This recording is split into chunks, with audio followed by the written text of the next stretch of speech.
Good morning, everyone. Welcome back to Microsoft Flight Simulator. I'm Martin Wenzel. Thanks for stopping by. We got a long one today. I'm guessing about 5-hour flight. But we'll be doing some time acceleration. We're flying the World Tour Flight 246 from Perth to Brisbane, Australia. We're going to be flying up towards Alice Springs, though. A little bit of a, not the realistic flight path, or the route that they fly in real life, but only adding about 100 miles, I think, to the total flight path. We'll be able to fly over the middle of Australia and see the land and the desert and all that good stuff. It'd be pretty cool. We're on Qantas, and we got the Yanani, probably butchering how to say it, Yanani Dreaming livery for Qantas. Find that on flightsim.to. Beautiful livery. I love this one. I've used it. I used it all the way back in X-Plane when I flew this similar flight. Some flights over Australia. So had to bring it back for here in Flight Simulator. Alright. So let's get things going here. We're in the 738, Boeing 737-800 from PMDG Simulations, and we're on Qantas flight 934 for this one today. Alright, so let's get things started.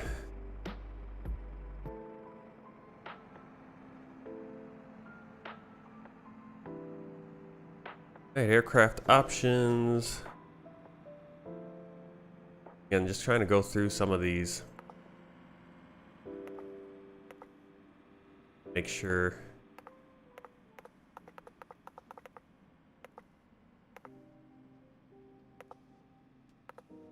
Performance. Aircraft. Plays. Here we got a kilos going. There it is. That's basically what we're looking for on that. No stairs. I do believe we're going to need stairs, but Qantas will bring their own. Back down in here. FS actions. Check out the ground services. You have ground power. Fuel today. Set to 1/3, and then we'll add fuel. Payload. is going to be kind of just manually set all this and then let GSX do its thing. 148 passengers. We'll do 12 up there and then 136. Economy. Cargo, we got... I haven't even started on doing a video.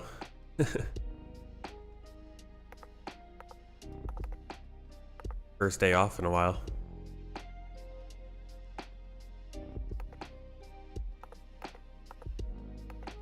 Alright, so we got the cargo on, all that's set. Fuel today, we're gonna need 16158.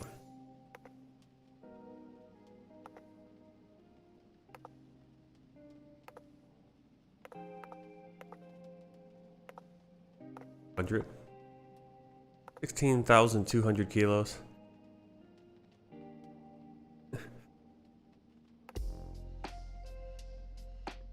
And that's all we're gonna do right there for now.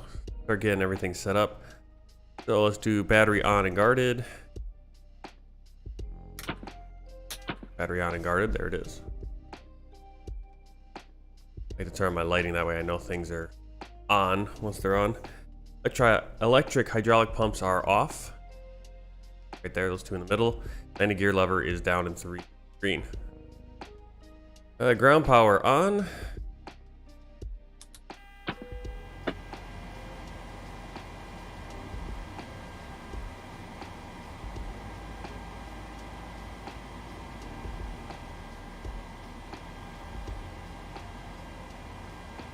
Alright, overheat, detector switch normal.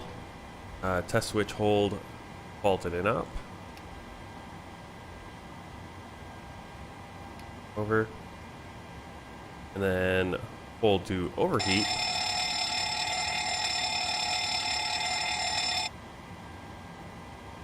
Extinguisher test.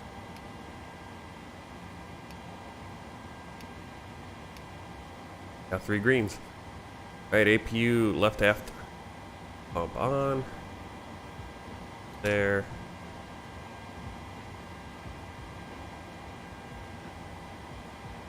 And low pressure is off.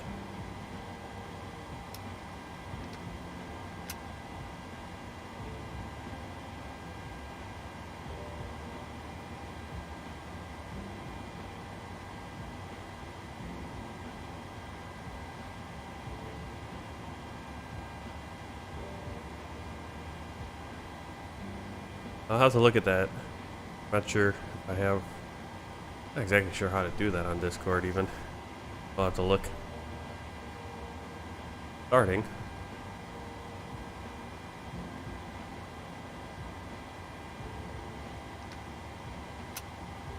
That low oil pressure.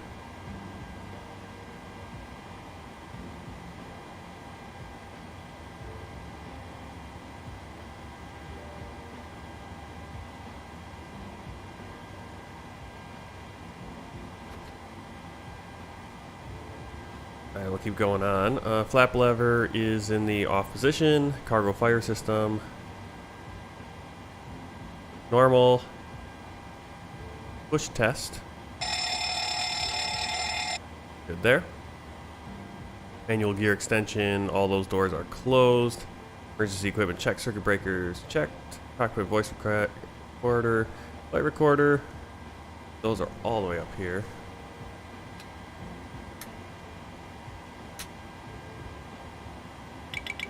Mach airspeed warning test.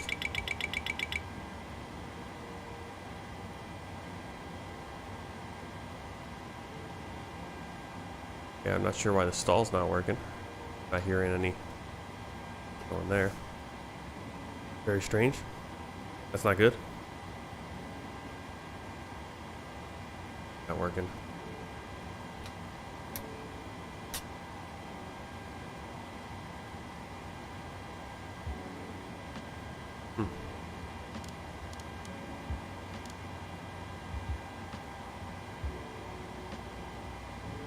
Okay, reverser lights off. EEC switch is on. Packs oxygen switch on. Your oxygen pressure indicator check. Service interphone switch. GPS light off. IRS mode selector. Align. Go down and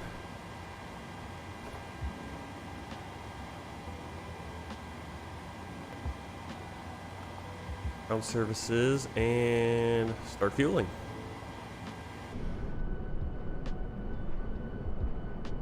The sun's starting to peek out through the clouds. Not sure if the winds have shifted, but we got some pretty heavy crosswinds for our takeoff. So that goes. At FMC, we have our active air rack.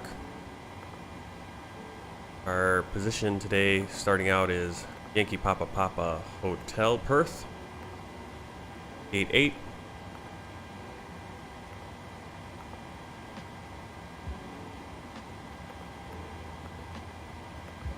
Our route, origin, and Yankee Bravo Bravo November for Brisbane. Flight number 934. And we're going to be taking off runway 2.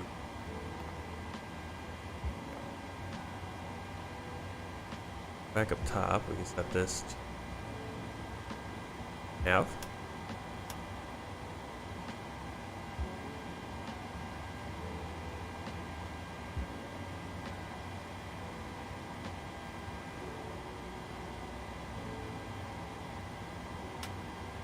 Okay, logo on. That's all we need for now. Why can I not get the... A little worried about this.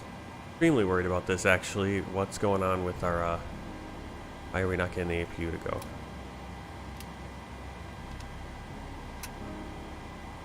Got a little movement there.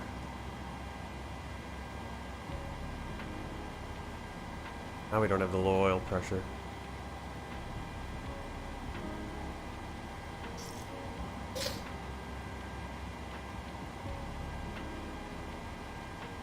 There it goes. There's the APU. Alright. Nervous.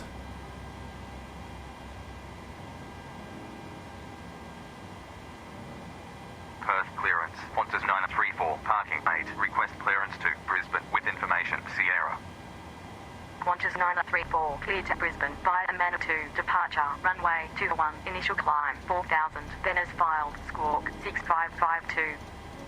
Cleared to Brisbane via Manitou. Departure. Runway 21. Initial climb 4,000. Then as filed. Squawk 6552. Qantas 934.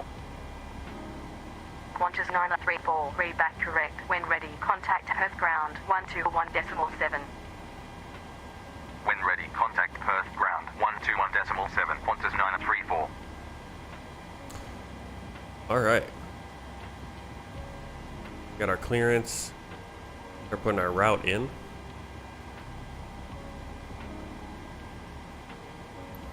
So we're going to be doing a Laker. So I kind of custom made this route. Pretty good. Go to Laker, Yankee 69. Uprun.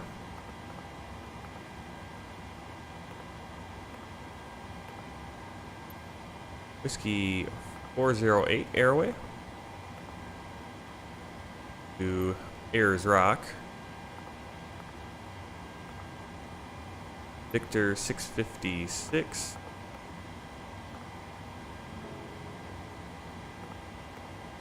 And gas. Quebec 36. Ulul.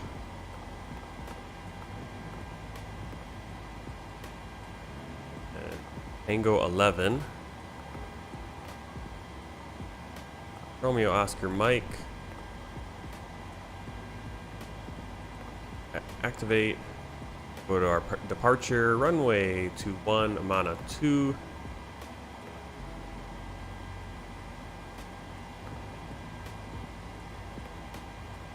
Our arrival, we're going to be doing ILS runway 1 right. Woody 1. Woody 1 Alpha. Transition Glen. Execute, so we could have everything in now.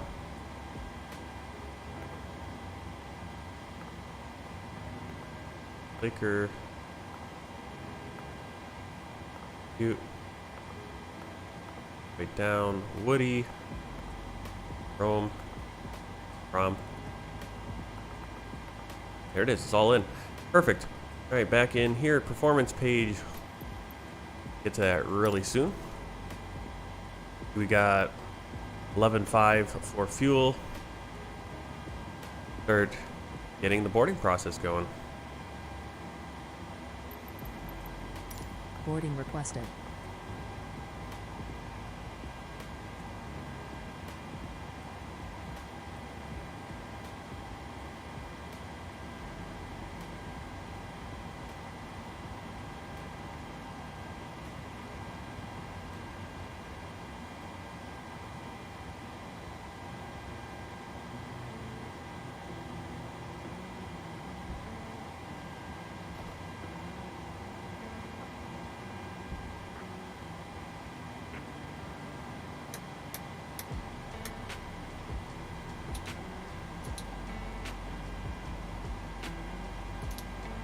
Do you want to board crew?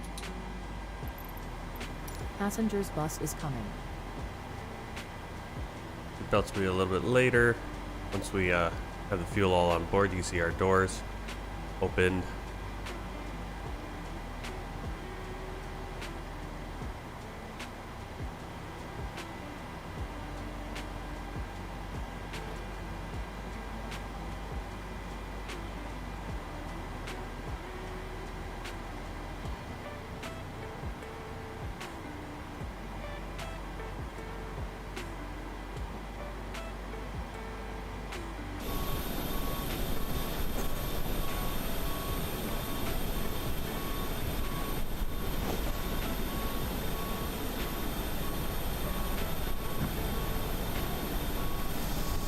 Passengers boarding starting. I always enjoy passenger boarding when we have the stairs. See the passengers all kind of coming out. Jetway's fun too if we have the glass jetways. It's always great when it actually works, when the passengers aren't floating in the air somewhere or something weird.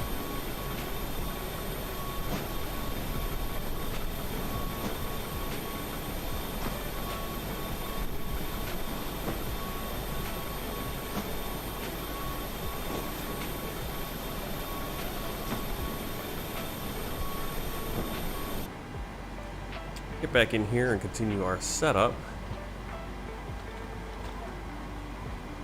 Just cross-verifying all this with our paperwork. Zero fill weight, 58.6, perfect. Gross weight. Here's the difference. Always get a little thrown off. Actually, that changes. There we go. Yeah, that's gonna keep. So it should come up to about 74.5. Reserves today, we're going to have 22, so we're going to go 2.2. Reserves cost index, I believe, is 5. Our cruise is going to be 350.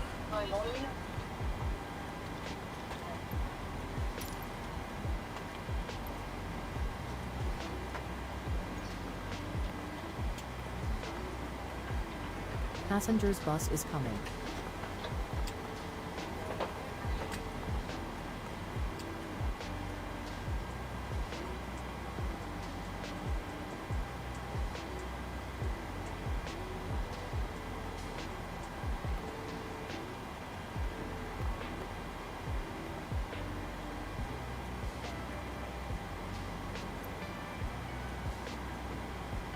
That's right for our train. Australia is, I think, 10,000.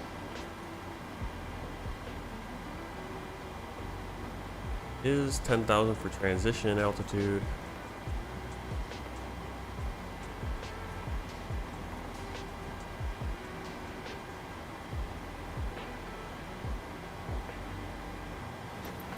Passengers boarding starting.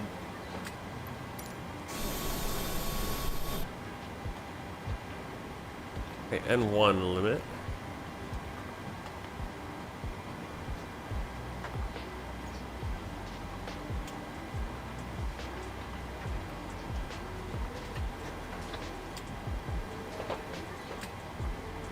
We do a 26K. We're gonna be 98% on that. Takeoff weight 74,507. We're not doing anything with our outside air temperature. There, climb. 98. Go to takeoff page. Flaps 5 today. That again. And our speeds are. My calculator is giving me just 1 knot less than what the plane is, so the plane's saying we can go a little quicker. We'll have plenty of runway either way. Probably bump those speeds up just slightly even. Okay, so 5.53 for our trim. Right here.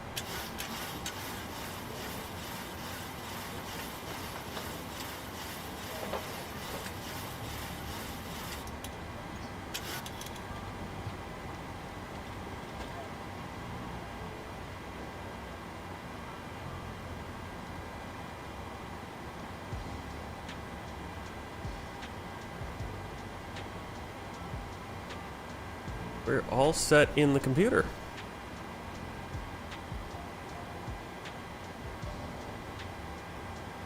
Let's go back to the overhead panel and set our cruise 35,000. Airport elevation here is going to be 100.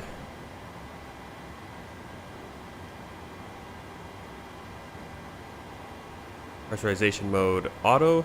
Automatic fail light is off. Probably right there. EFIS control panel. Minimums reference. That's all up here. Pretty good where we're at. Make sure we got the barrel reference and set it 1015. Alright, clock is set. Display select panel.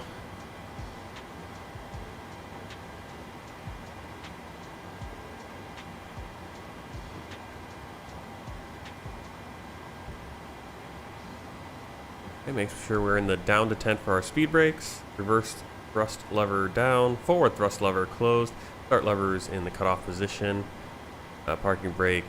Verify the LED is on. On. Stabilizer trim cutout in the normal. Light test.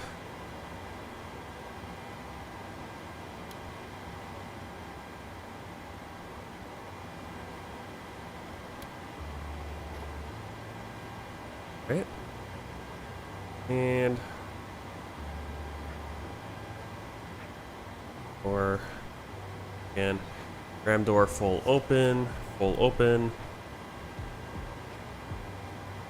circulation fans auto, pack switches auto or high, isolation valve open, engine bleed air on, APU on, flight control panel all 5 switches guarded, alternate flaps position off, they're all guarded. And we're going to put the yaw damper on. Navigation, transfer, these are all normal. Fuel system, engine valve closed. Bar valve closed dim. Filter bypass extinguished. Crossfeed selector closed. Valve open extinguished. Fuel pumps on.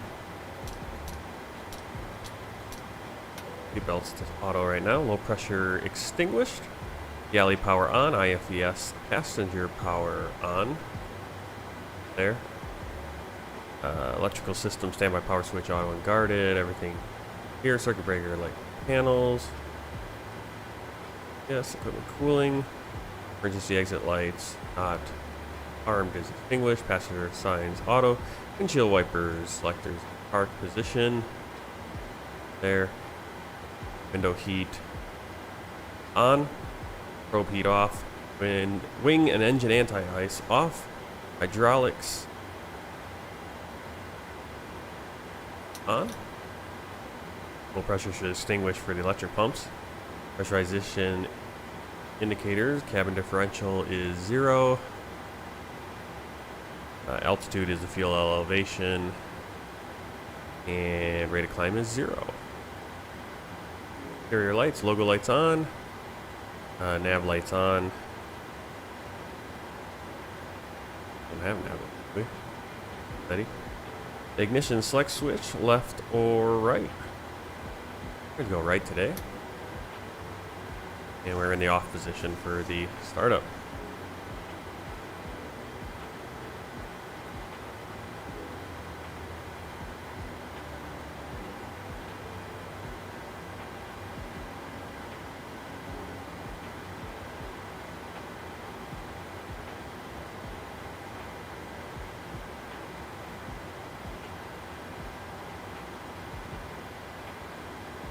The final checks here. Let's make sure. Actually, remove the wheel chocks. Gosh. Switch to APU.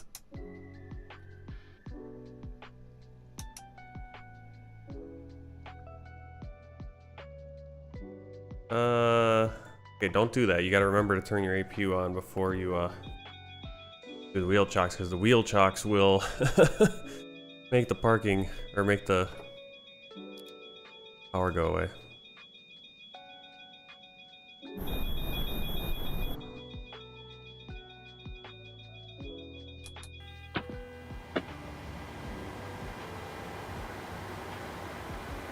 Generator, we want APU generating things. That way we can disconnect the chocks. Okay, why?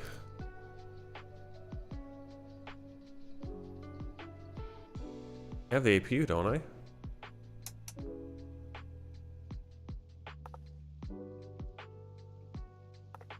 Super confused.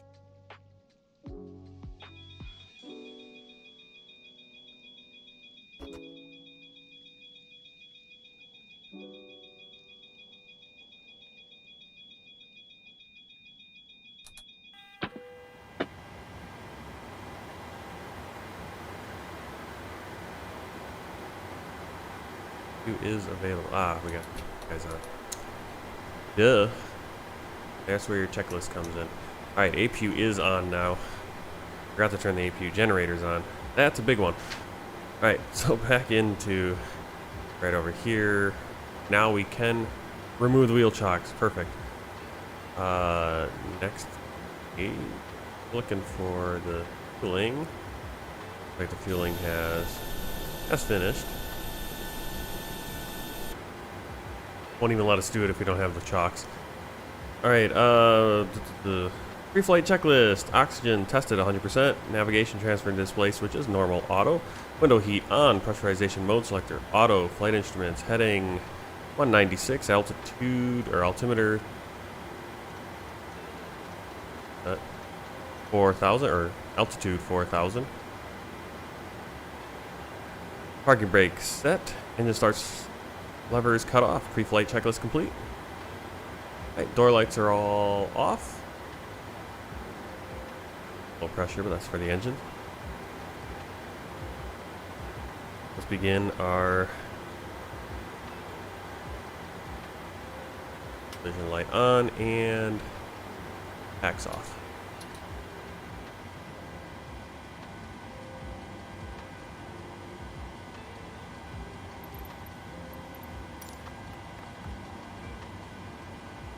Alright, before start checklist. Flight deck door closed and locked.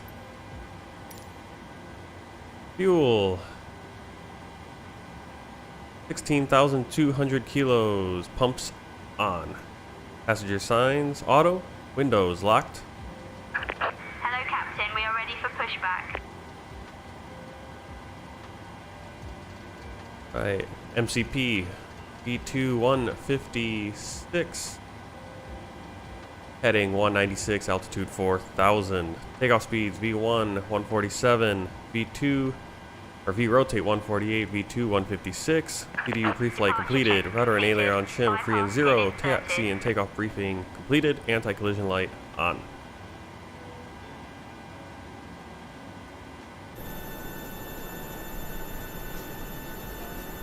Actually, let's do that little briefing.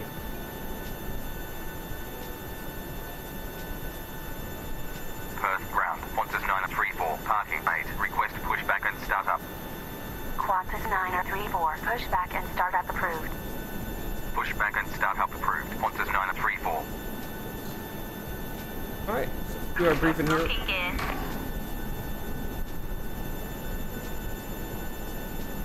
We are currently over here at gate 8. So we're going to push back facing, so we're facing southeast. Tail, we want our tail to the right. We're going to taxi out, possibly to Delta, November. I think we're going to go up here actually. Go Bravo, then cut across on Whiskey, and that'll take us right to 24, where we want to be. Release parking brakes, please. Back in here, release the parking brake. Release parking brakes, please. Go. Commencing push. All engines clear. Start at wheel.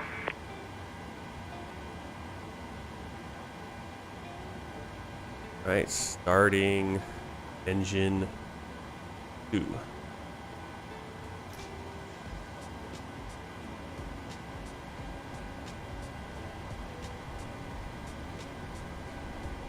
And once we get to 20, N2, fuel cutoff will come up.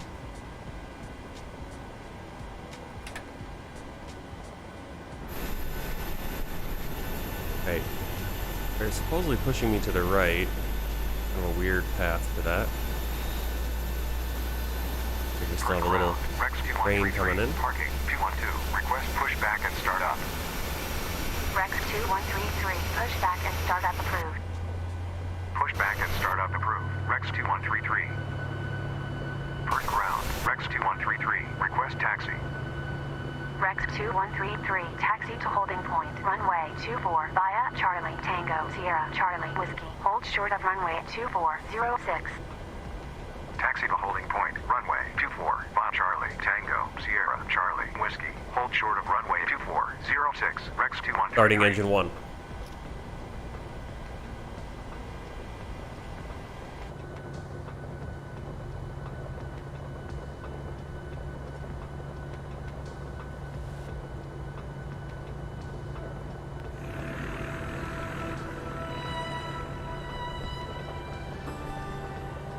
Welcome to Longridge in central Queensland, the home of Qantas. G'day, how is she? She's all good. Triple checked. I'll fly it myself. We started here in 1920 as the Queensland and Northern Territory Aerial Services. Safety has always been our #1 priority. Today, with your help, we're going to keep it up. Give us your attention for the next few minutes to make your journey a safe one, as we take a journey Parking brake set. 100 years of innovation and Australian spirit. Welcome to Qantas. Okay to ground. We have a good This here's engine an start. Avro 504 biplane, made from timber and canvas. You're flying on a Qantas Boeing 787 Dreamliner. Sounds a bit flashier than this, old girl.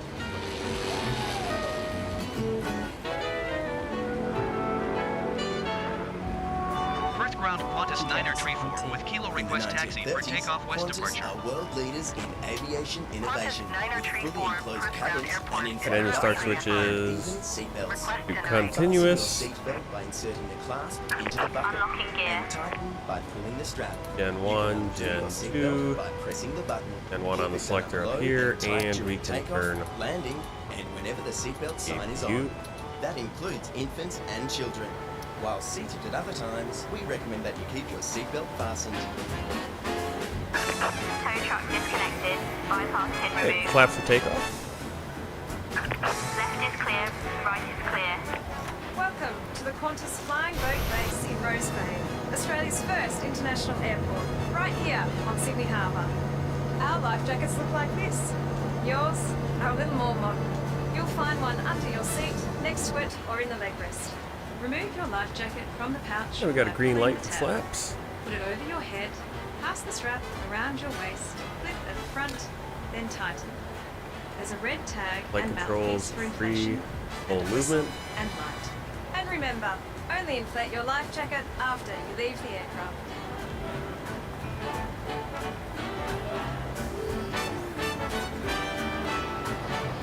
Control switches on. After start checklist, generators on, probe heat on, anti-ice. If oxygen is required, a mask will There you drop go, from the anti-ice as well, since we Put do it on have quickly all and this tighten the strap. Oxygen will flow. as you interpretation. take a breath. Fit your own mask Isolation first, valve and then auto. help others.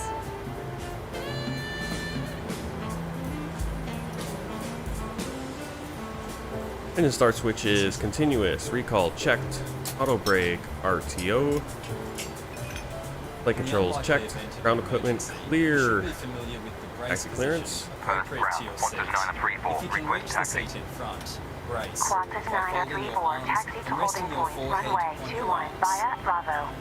If you're seated Taxi to holding point, runway 21 via Bravo, Qantas 934. lean as far forward as you can and hold on to your lower legs.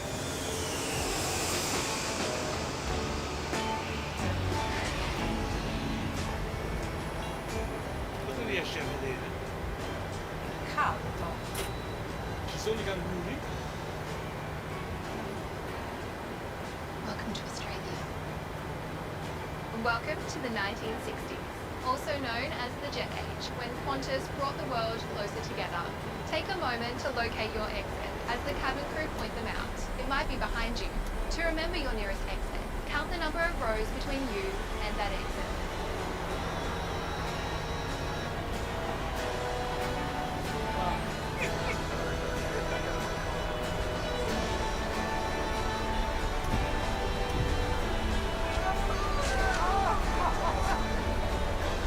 Lights will guide you to your exits.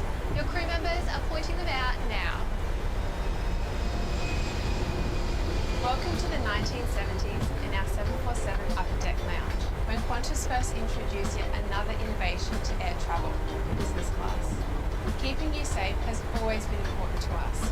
Please help us to create a safe, respectful and positive environment for everyone on board. Before you get underway, make sure all your bags are in the overhead locker or under the seat front. West Bravo. Smoking isn't allowed on Qantas flights. Oh, I didn't see a sign for it. Your aircraft Be is right fitted there. with smoke detectors, including in the toilets, so there's no smoking until you're back on the ground. This includes e-cigarettes, whatever they are.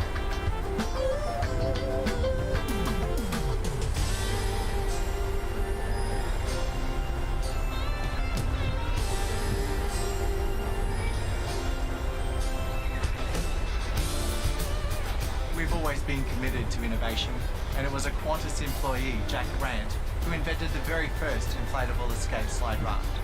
Your aircraft today is fitted with escape slides and life rafts, which the crew will operate in an emergency. If you need to evacuate, leave all items behind. Slide, leaning forward, with your hands on your knees.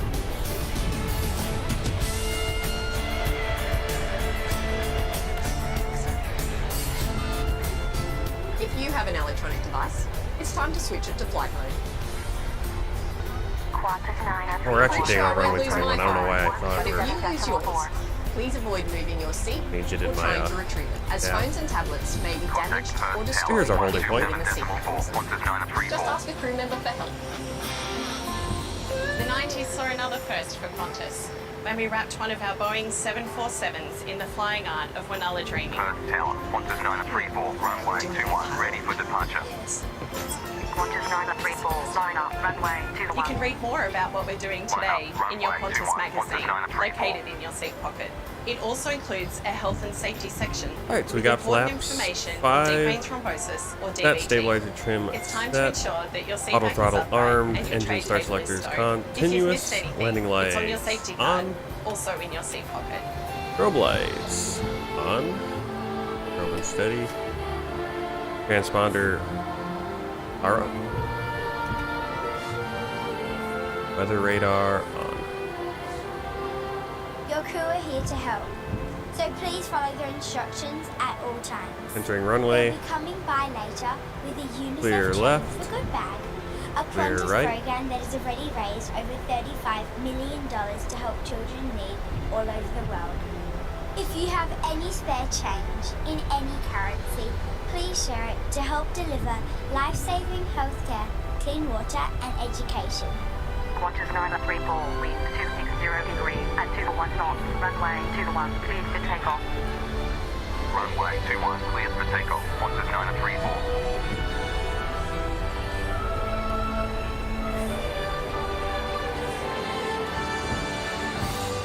Whether you're starting your journey or heading home. Thank you. Thank you. Thank you. Thank you for flying Ready? with us. Thank you Take for off. showing respect to each other and our crew. Thank you for your loyalty. Thank you for your support. And thank you for your attention. Have a great flight.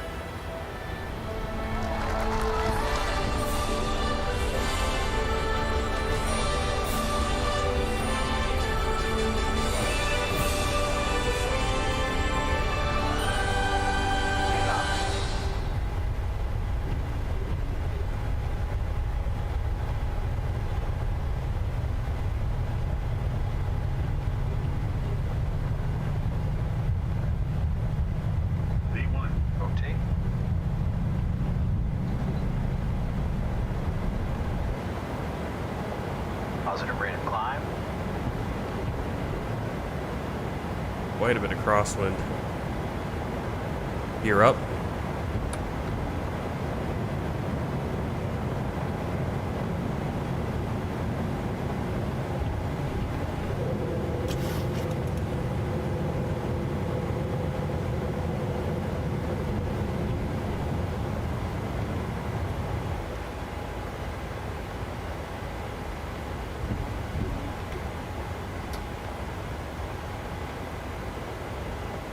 Perth Tower, Rex 2133. Request cross runway 2406.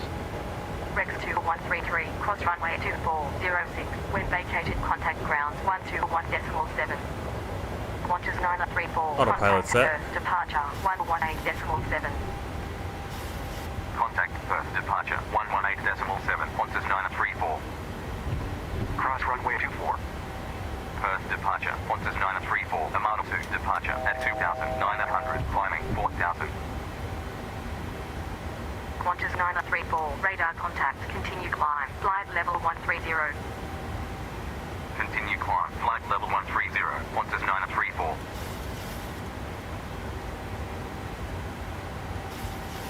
Alright.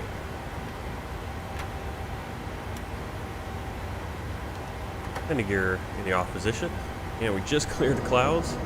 Just about to clear the clouds. See the flaps coming up.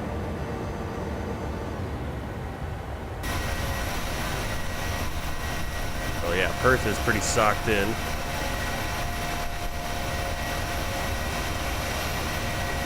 Well, that's the goal once we get to Brisbane.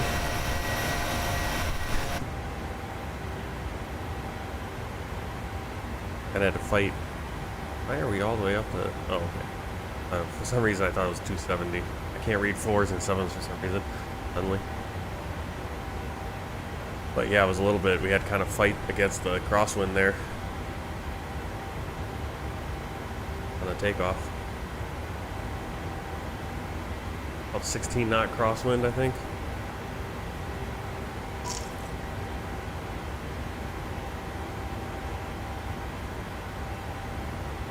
We have the anti-ice on, even though the outside air temperature is 12 degrees Celsius.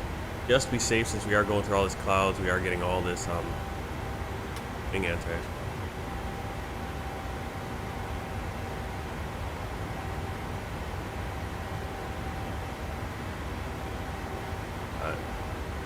Be able to turn it off once we get to 10,000, since we're above the clouds.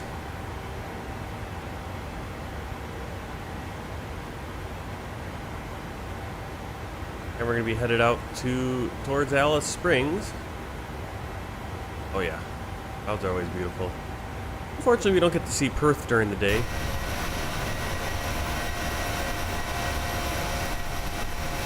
Pretty much socked in by storm.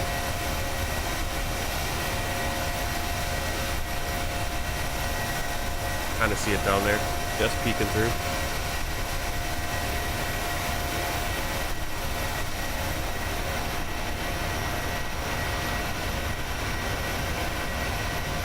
Qantas 934. Climb and maintain. Flight level 190. Climb and maintain. Flight level 190. Qantas 934. Okay, 190. We're just about to cross 10,000 feet, so we'll go to our standard pressure, turn off our landing lights. Hey, Miko. Hey, Rafa, Tanker, welcome in. Glad to have you all here. Standard pressure, landing lights off. and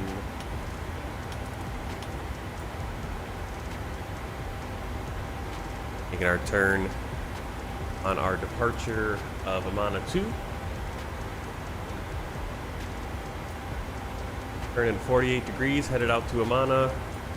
From Amana, we'll head out to Laker, which is our first waypoint, and then get on to Yankee 69, headed northeast towards Alice Springs. Hopefully we don't have clouds the whole way and we can actually see see what we have on the ground. The beautiful countryside of Australia, the outback. Alright, need to be above 8,000 feet. We are. Once we get to Helena, Medina, I'm guessing flight level 120, need to be above that.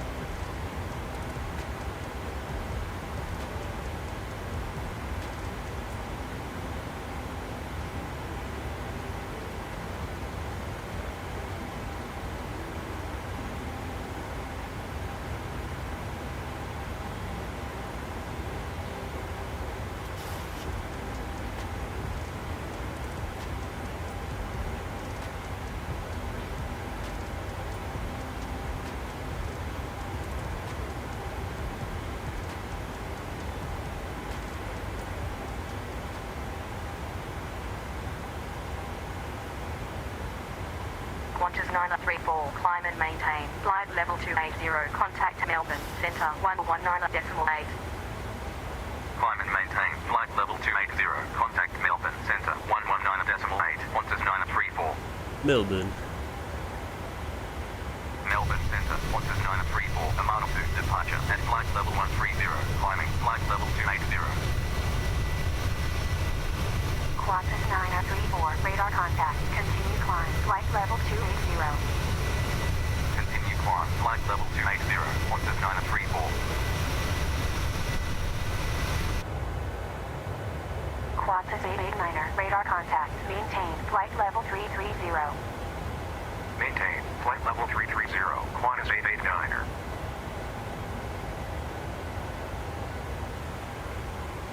Alright, we got 280. Climbing past 14, or flight level 140.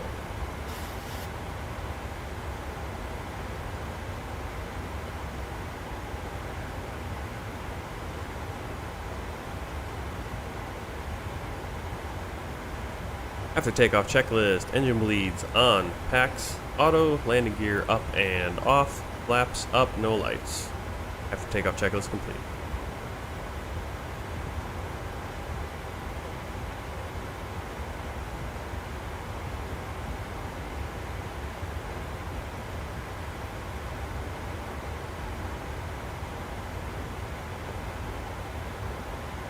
Alright, so just a quick view of the flight route before too far in.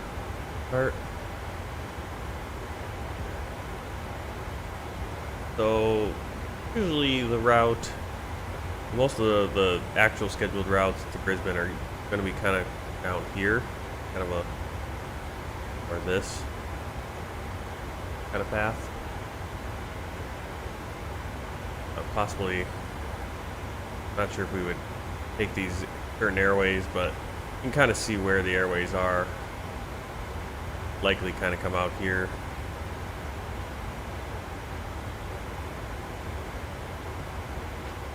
So we're going to kind of go against that, adding a little bit of distance to our route, go up to Ayers Rock. There's Alice Springs. I'm not going to go all the way up to Alice Springs, but Ayers Rock, we'll be able to see the outback, see the desert, the Simpson Desert. Because we already flew from Sydney kind of down here across the Bight. I kind of wanted to get over a little bit of getting over the middle of Australia. Once we get in here, we're going to get to a ROM VOR. Come into Woody, and then we'll have our Woody 1 Alpha arrival. Transition at Glen, which will be right over the Brisbane aerofield. Come in, and there is Brisbane International on the ILS 1 right. Then kind of looking ahead to our next flight, we'll be flying out to Norfolk Island. I don't know where Norfolk Island is. Somewhere in here. Get out of here. There it is. We're gonna fly from Brisbane to Norfolk Island. You can see there's just a nice airway. Probably follow into there, and then from Norfolk Island we'll go back down to Sydney, and then back out to Fiji. So, kind of jumping ahead there. The clouds are kind of clearing up as we get over to the countryside of Australia.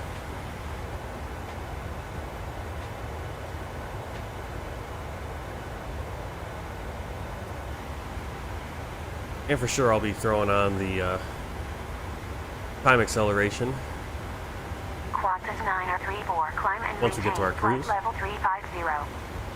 Climb and maintain flight level 350. 350.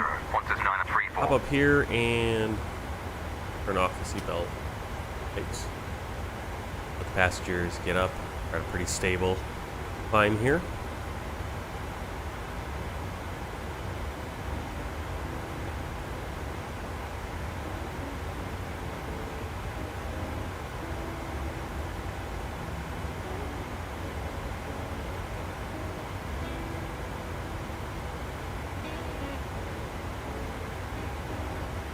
Now Sasha last stream was really getting on me that I need to like make some just make some videos as opposed to just doing live streams all the time, which I would like to do, to have some videos I can launch at scheduled times when I'm not able to stream.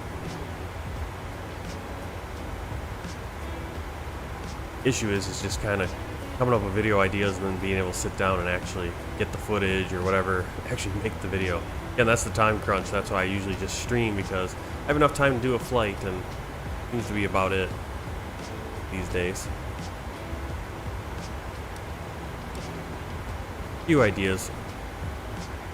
One of the ideas I've had, and I've kind of, maybe I'll go back to it and see if I can record it better now, is to do some like top 10 or top 5 kind of lists of freeware airports. I love the airport. There are some really good freeware airports out there, and I want to highlight them, because I don't see a lot of, I haven't on my feed on YouTube.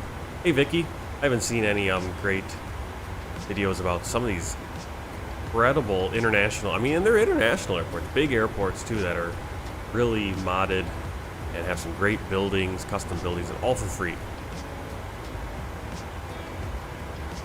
Because it's pretty hard to go out and buy a $20 airport. I was on Orbix the other day, and everything's $20. It's just like, really? I'm going to pay $20 for an airport? And then another $20 for another airport?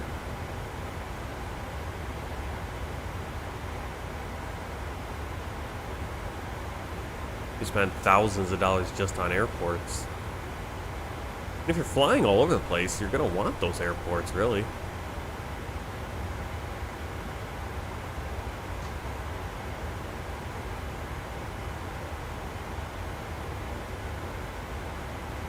Maybe I'll revisit that and try to put something together for that. I also want to do kind of some top, top 10, top 5 kind of lists of my favorite liveries that are available to fly in Flight Simulator.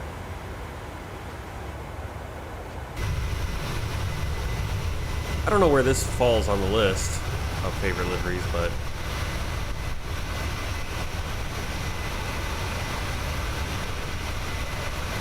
certainly a good one.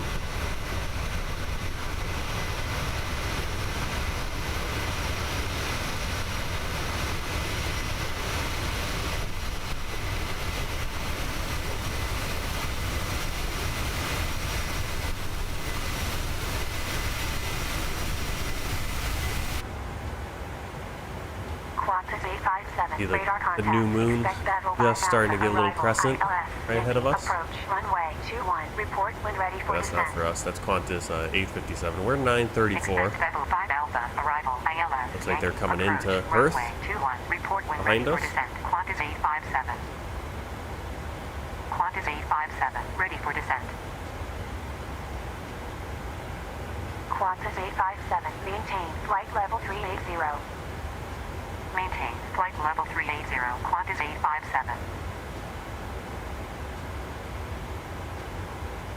Let me know if you guys have any videos you'd like me to make, you know, just kind of more permanent video, not live streams, but just a video set piece. If it's kind of a tutorial how to set up the FMS for a certain plane, stuff like that. I'm trying to look. I know I have so many ideas, or I have so many videos where I've started but never finished, or kind of gotten, you know, shelved because time. Vicky, currently on vacation till tomorrow in Palm Desert. Where's Palm Desert?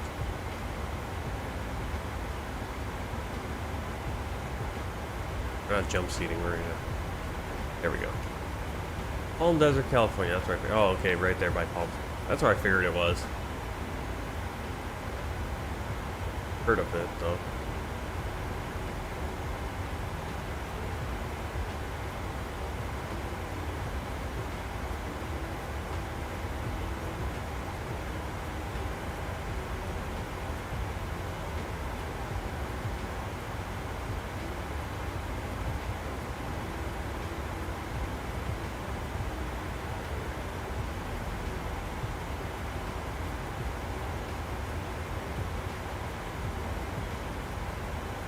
Yep, for Palm Desert, getting around the hot time of year.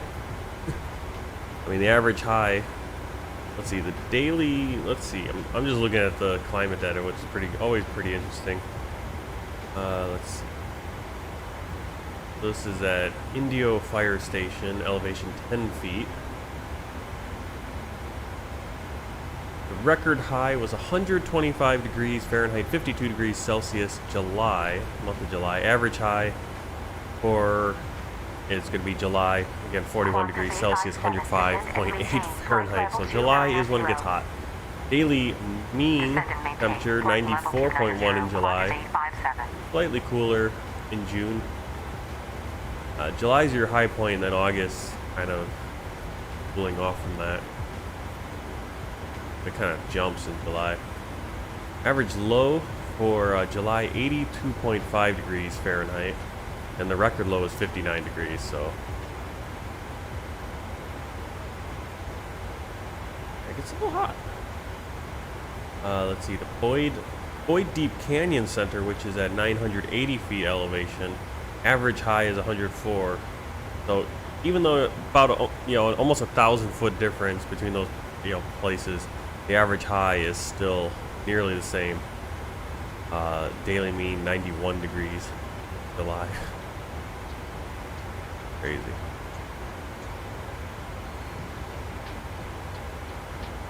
Not much precipitation. That's what makes it a desert. Palm Desert.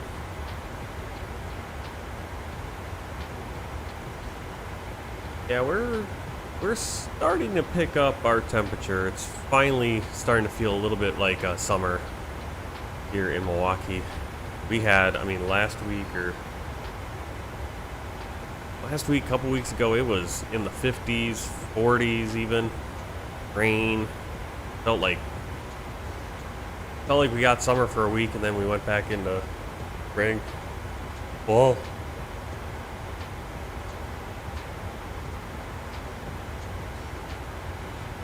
But now it's starting to pick up.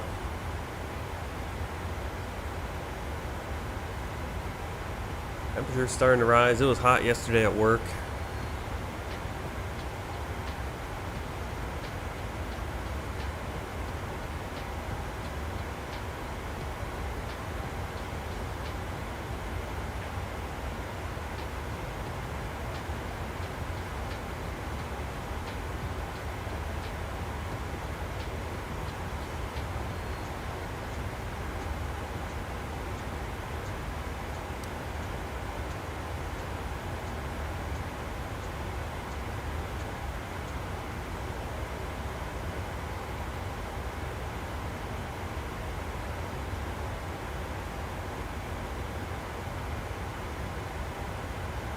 Not much to see from the jump seat.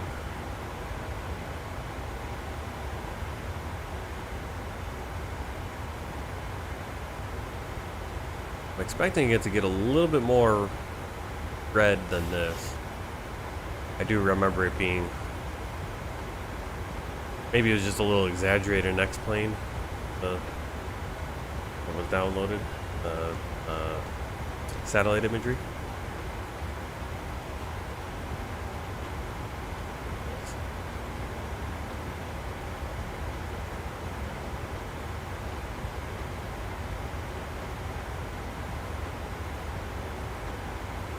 Qantas 857, descend and maintain flight level 190.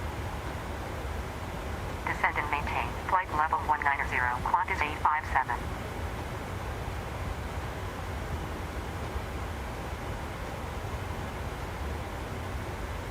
Looks like there's a new video showcase out for Just Flight's A300 for Microsoft Flight Simulator.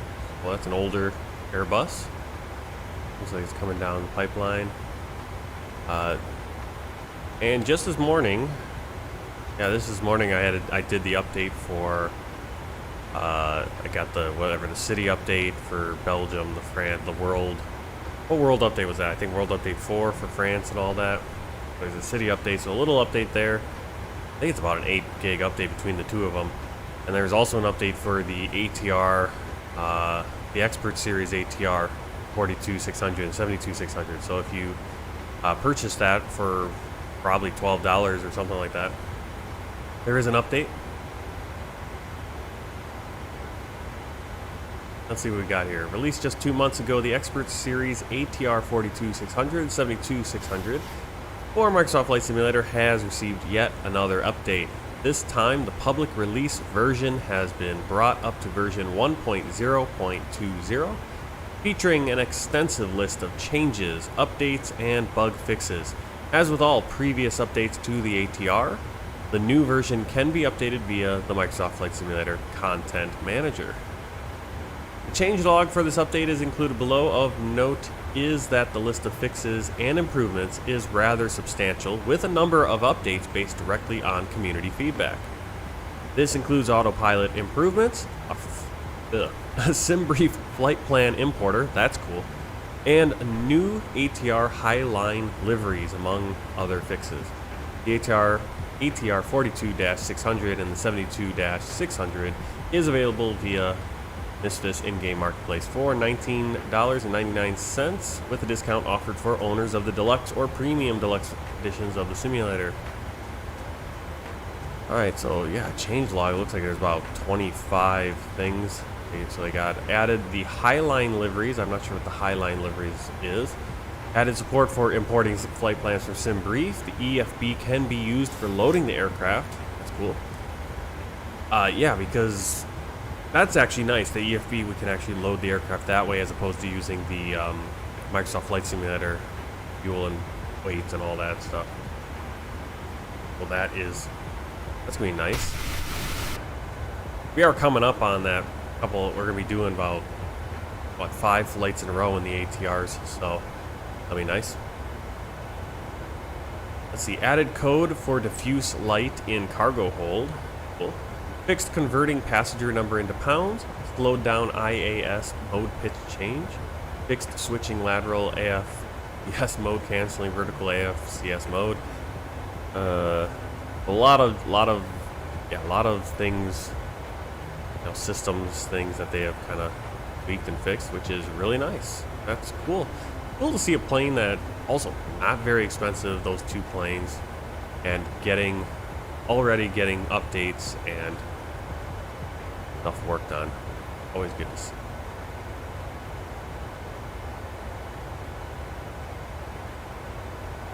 Ooh, this one I didn't really get into this one, but Hype Performance Group suspends the sales of the 747 Super Tanker. So I didn't even see this. I saw a video from Swiss 002. He was doing the Super Tanker, putting out fires with it. Let's see if I can pop this up on you. Give you a look at what I'm talking about.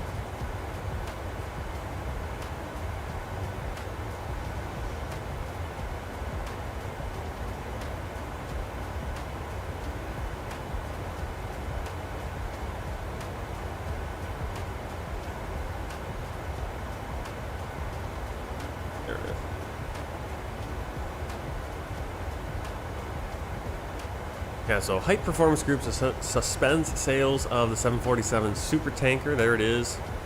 Actually pretty cool that it, does something interactive with the scenery and everything. Kind of a precursor, I think, or kind of a preview of what we're going to kind of see with Microsoft Flight Simulator 2024, where we're going to have crop dusting and firefighting and stuff like that. So let's see right here. Effective immediately, we are suspending sales of the HPG 747 Super Tanker. Doesn't explain why.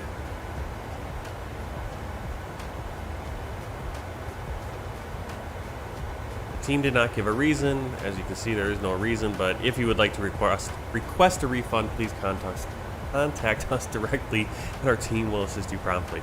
So yeah, not sure what's going on with that, if there were just massive issues. It seemed like it worked. I don't know. I didn't buy it, so. Rosa 1X, thanks for the follow. You're following over on, I'm guessing that's going to be on Twitch. Everything's a follow. Thank you very much.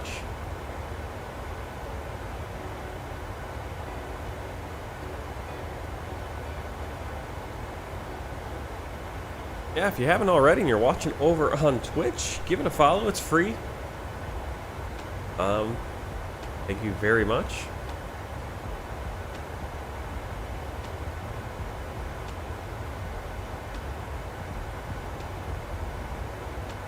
Alright, so we got 3 hours 26 minutes left on flight. You can see I'm going to bump up that acceleration 4 times. That's going to speed things up. Kind of flying by a little bit faster.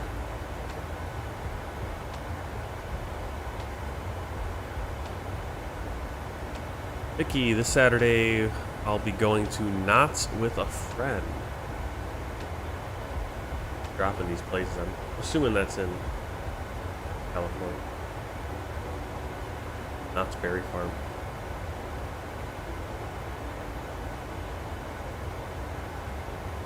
I want to get back out to California at some point. It's been about 10 years. Last time I went there. No, over 10 years.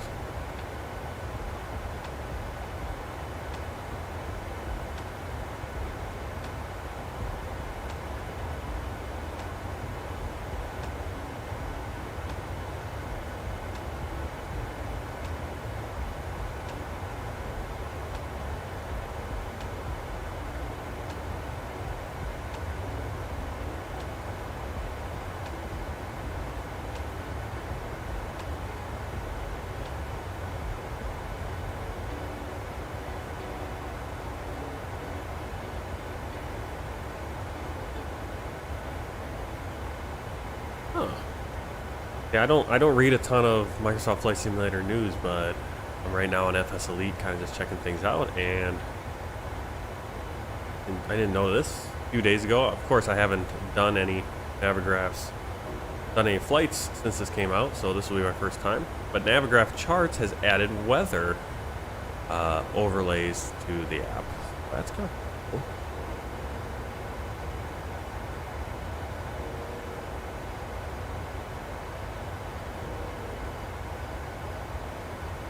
Let's actually check that out. If I can find that.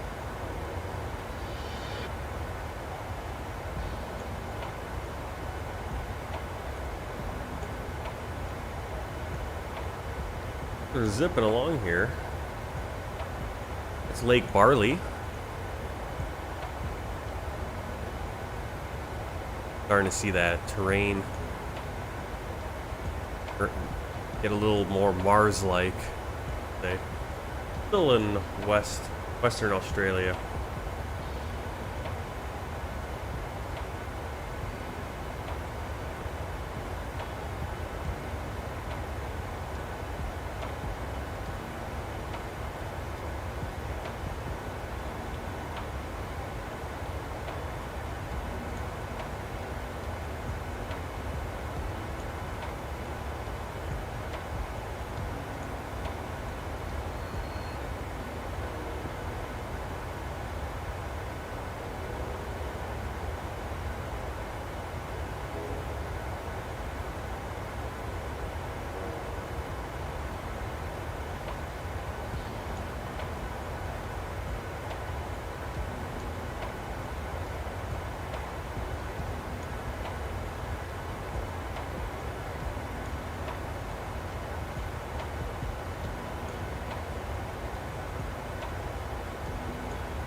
they carry. Alright, so I'm going to pull up Navigraphs here and kind of just check out this, can't really see our flight now, but kind of check out this new radar thing down here. Pretty cool. You can see, got the weather. Lots going on around Sydney.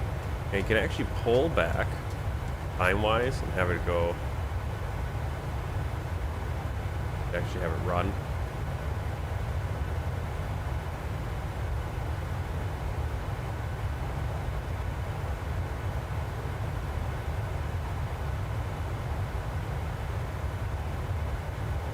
So there was some weather there.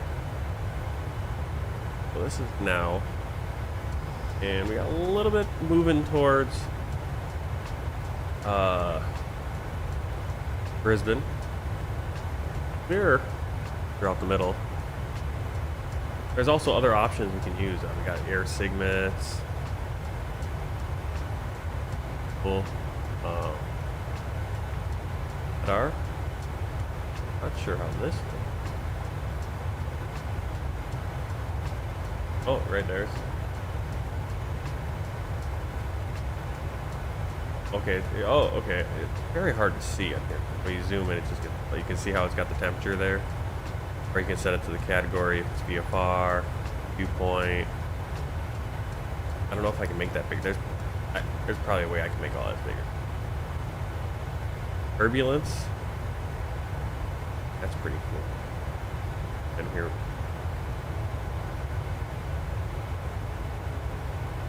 Icing. Selectivity. Got a lot of stuff. Cloud cover.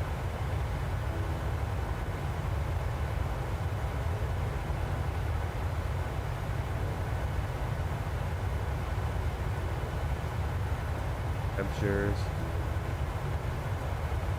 Triple pause. Effective cloud tops. High cloud top level.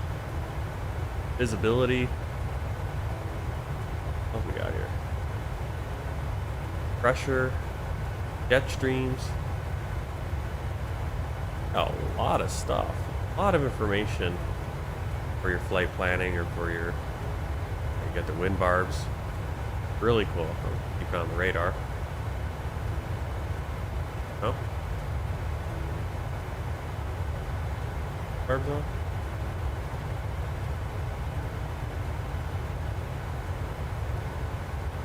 There we go. That's pretty cool.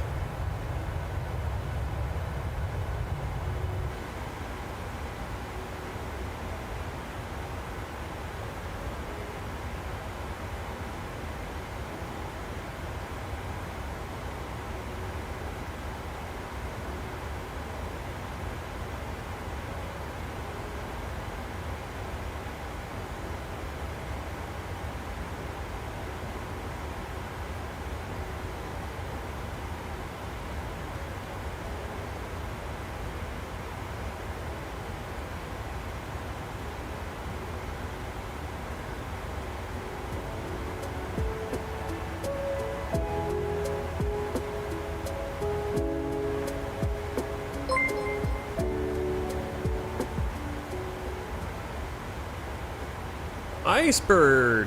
Hey! Welcome in. I really gotta fix my overlays there. Let's throw this further down, I think. Oh well. Thanks for the raid. Raiding with 22 Icebird for all. Thank you very much. We're just flying over the Outback right now. The 738. Boeing 738. Amplify! Hey! Flying over your part of the world, Amplify. Amplify offs. Awesome. Glad to have you here. Oh, he's the raider. Sorry, I couldn't see who the raiding was. Let me pop up on my other screen. Oh, sorry, Amplify offs was with the raid. 22 viewers. There you go. Thank you. Yep, flying over. Here, let's slow this down. Just get that.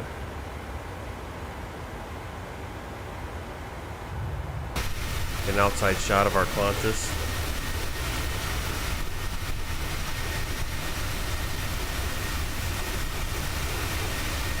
Flying Perth to Brisbane by way of Ayers Rock, kind of Alice Springs, custom route,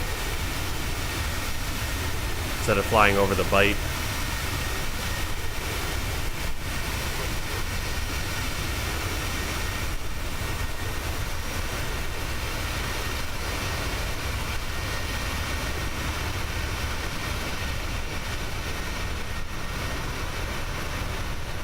Yeah, flown this. Last time I flew this livery was back in X-Plane. So it's one of those liveries that every flight simulator, someone gets it out there really quick.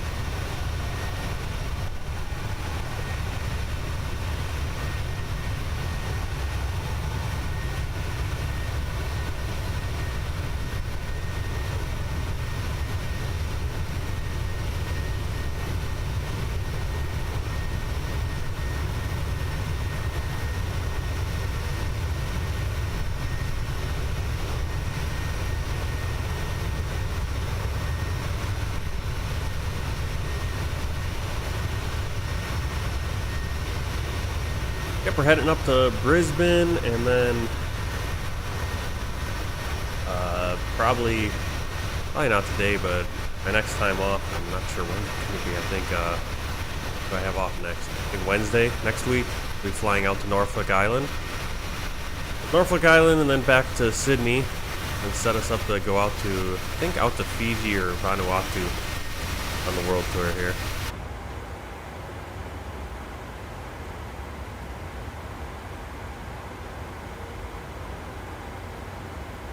So much quieter in the cockpit, right?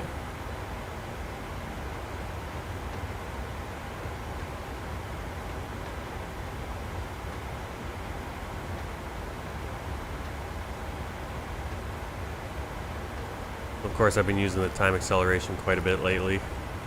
These flights are pretty long and such limited time. Work's doing all right. Work is all right. Yesterday was kind of doing everything all over the place.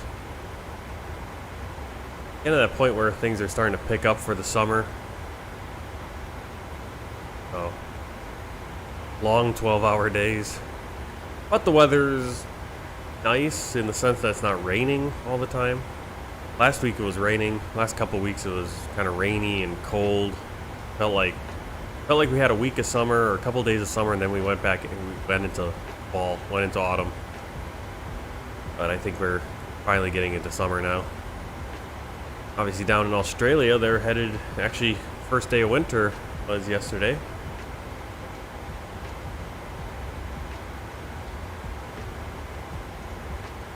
Now winter in the Australian outback, at least from what it looks a little bit different than winter where I'm at. Usually we got a lot of decent amount of, depending where you are, decent amount of snow cover.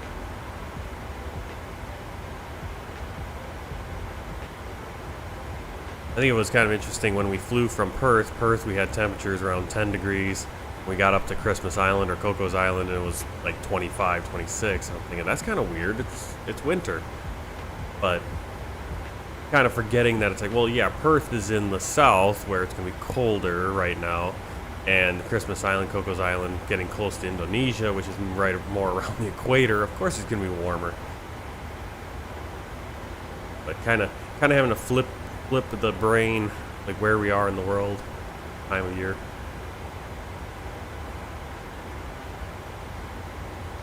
Yeah, just before you guys came in, I was looking at Navigraphs. Navigraphs has just added a bunch of weather overlays, a ton of weather overlays, and not just radar, and you can go back and forth in time on the radar too, but temperatures, pressures, jet streams, I mean everything you could need for weather, I guess. And pretty cool. Icebird has a 31 degrees Celsius right now.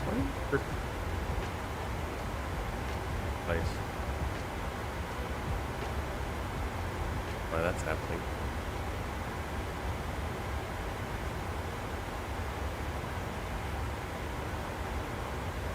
How's the stream amplify us?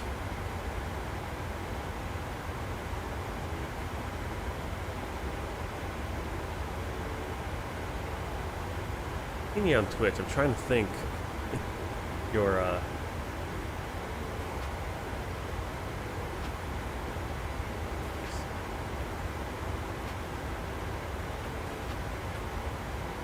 okay, yeah. You guys go. You were 3 hours ago. Concord, Heart of Europe.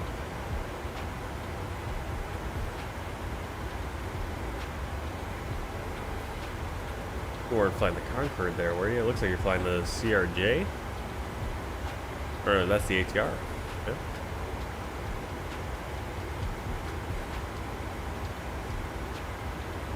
Yeah. Maybe that's what's going on, I guess. Yeah, it's popping up in my chat twice, and that's why it's showing it twice on my overlay.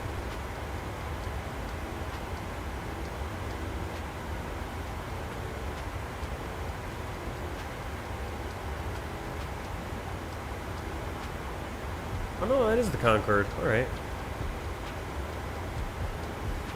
Oh, okay. On the preview picture, Amplify, it was showing. It was showing. Must have been later, a later flight where you were doing probably in the CRJ.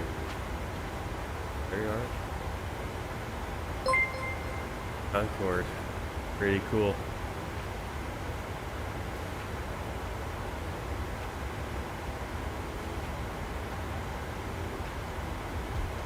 Yeah, later in the stream. The last flight was in the ATR. Yeah, and the ATR just had an update. Thanks for the follow, Aviation Boss. I need to, again, like I said, I need to adjust later. Hey, the stream elements, I think. Let's fix that.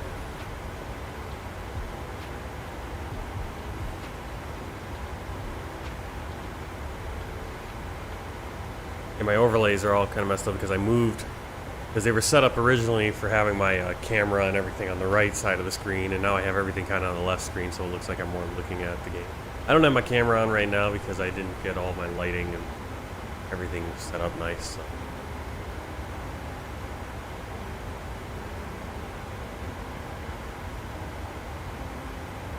We do have it on times.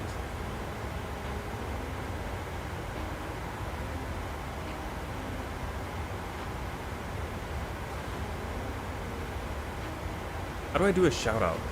I'm sorry, I'm still learning all the new stuff on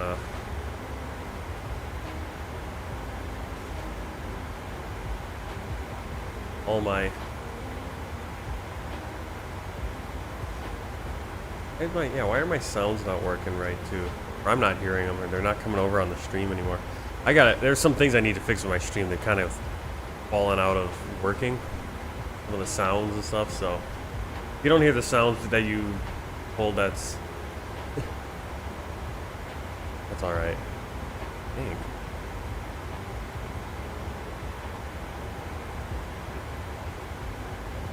Alright.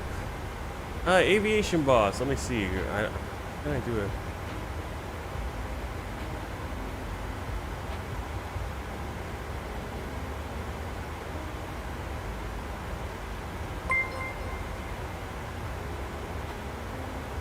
I guess that is the shout out. Thanks for the follow, Grand Wazoo. I really do have to fix that. Tank going off here? I'm missing. I'm not seeing any. Yeah, I don't know. What are you talking about, Sasha? I haven't seen anything. Thanks for the follow, Grand Wazoo. Thank you very much. Fix these elements so that when that pops up, it actually shows right. I do want to make some cool, better graphics. Not just have the basic screen elements. There's all these little projects, and time is not a lot of time.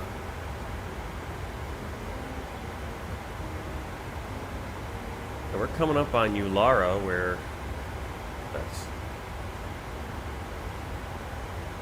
Ayers Rock coming up. If I can pull this down so we.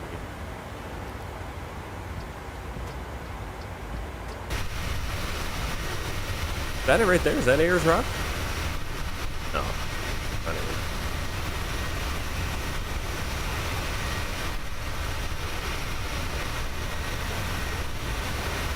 still gonna be ahead of us.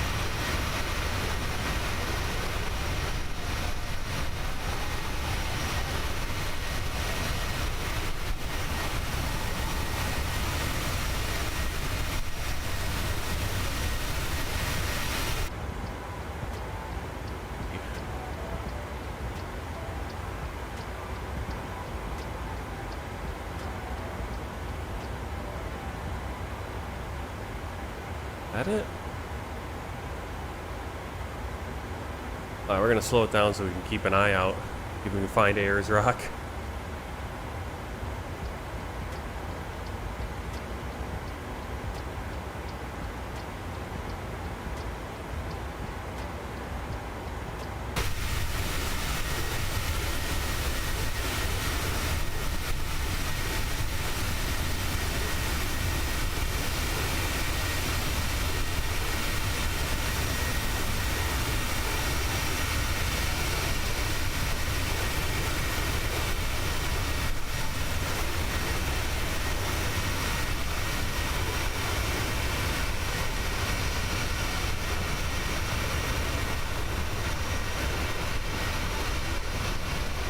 A little bit of some of the satellite imagery leaves a little bit to be desired over here.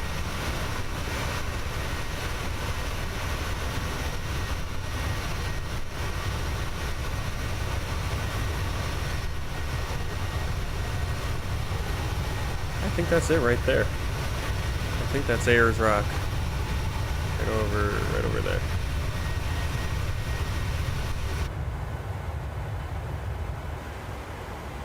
Keep an eye out from the cockpit and then see if we can get a view of it from the passengers.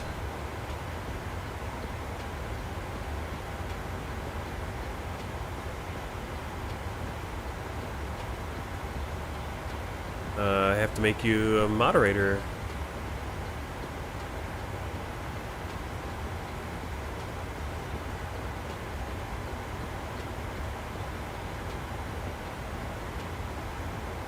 Yeah, I'll look into that. Other things.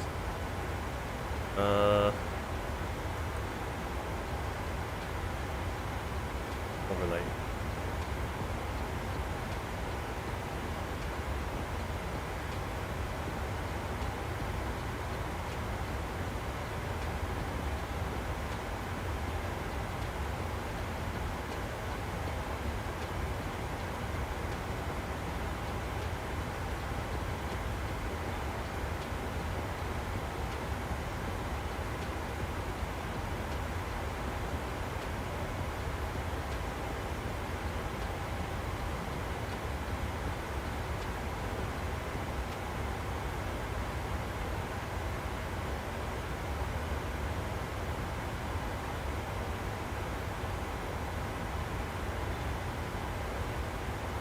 I think that'll be better for the alerts.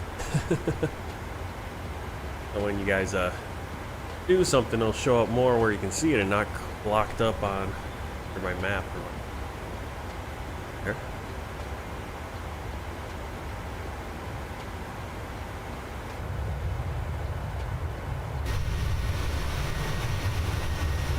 Yeah, Ayers Rock. Ayers Rock is just one thing. That seems like a little bit.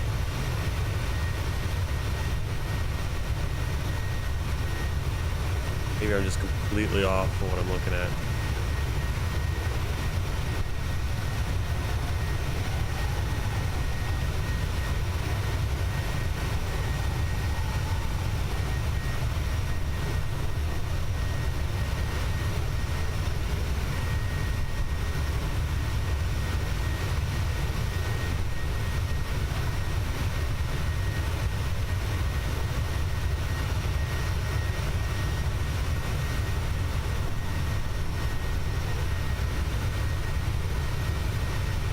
That one's Ayers Rock right there.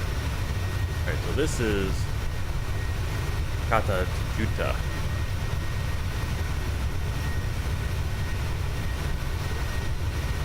Yeah, because I can kind of see the road now. Kind of goes around it. Out to Ayers Rock. Because I'm trying to think if I flew a flight.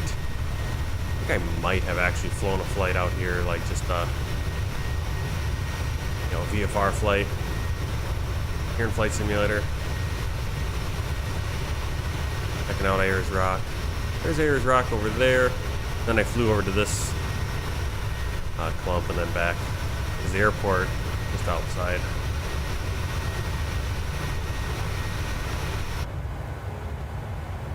Ayers Rock. Actually behind the map right now.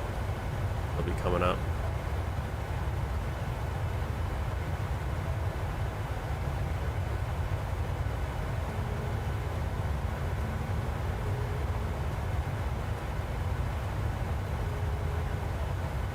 Where do you want to pin a message, Sasha? Could be able. I don't know if you can or can't. I mean, you can try on YouTube. Not sure if you can.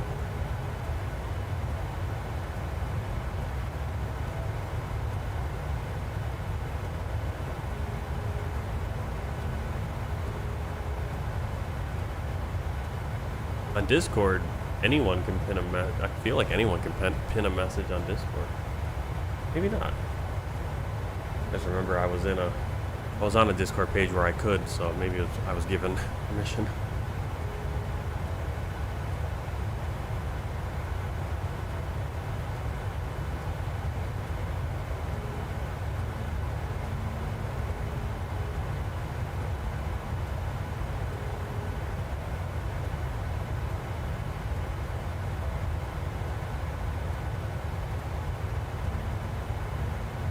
There it is, pretty cool. You can see it. Nice view, perfect view from the wing. Perfect turn here at the BOR. A look at Ayers Rock right there. Because people like shoutouts. I wish I knew how. I need to figure out how to do the shoutouts for other when people join in that obviously have a Twitch stream like our Raider Aviation Boss, or not Aviation Boss, Amplify Os. So again, thanks for the raid, Amplify Os. Thank you everyone for coming in. Thanks for the follows, Aviation Boss, and what's that? Grand Wazoo. Thank you. Don't have a set streaming schedule at this time. Again, work is just kind of when I can stream, but I typically stream in the morning around this time. I've been streaming now for about an hour and 45 minutes, so kind of figure that out. It's 7 a.m. Central Time. I believe right now that would be 1 or 2 o'clock Hulu. I'm about 6 hours behind, or 5 hours behind Hulu time. Universal time.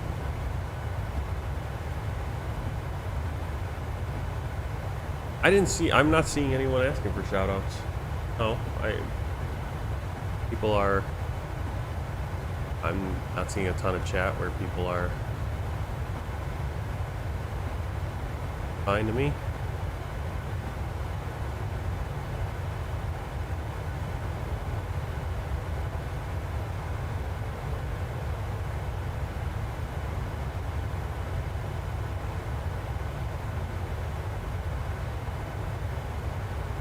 I haven't seen. No.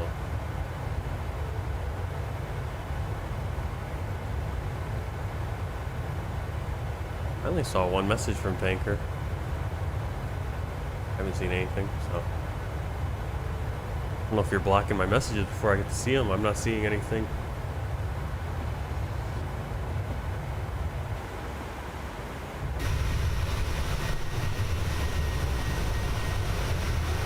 Yeah, so the X-Plane, when I had this all downloaded, like the satellite imagery, was a little bit more red. But it also might be that we've got a little bit of haze here with the weather. Still looks really cool.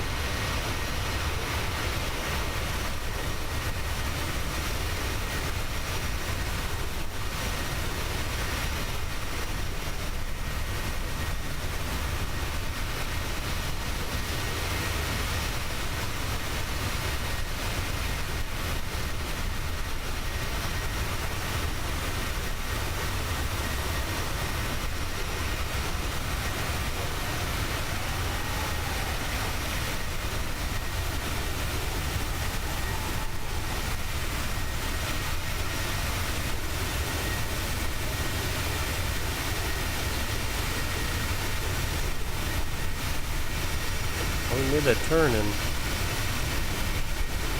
really quick. I can't find Ayers Rock anymore. That's how quick, and that's how not that huge. Big on the landscape, but when you're 35,000 feet up, going 400 knots, it kind of disappears pretty quick. It's over there.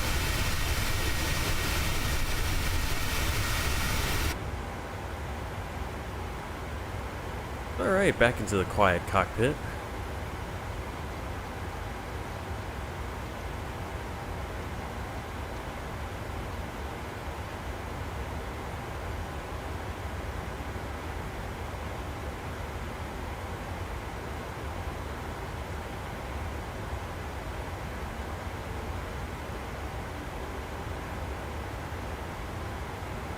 Yeah, I just don't have my face cam on today, but sometimes I do, sometimes I don't. Depends on how I'm feeling for the day. Thank you everyone for stopping in. If you haven't already, please hit that follow, and it's free, perfectly free. And if you want to support the stream, help out with me buying some diapers for the baby boy. He's not really a baby boy anymore. He's a toddler now. 18 months. That's another thing. I always say I need to update some of those emojis that I have, because that's from when he was really little. He's kind of got the hair and everything now, growing it out. But yeah, if you feel like dropping a subscription, that's very much appreciated. Try to stream as much as I can. Let me see what. Look at my universal time here.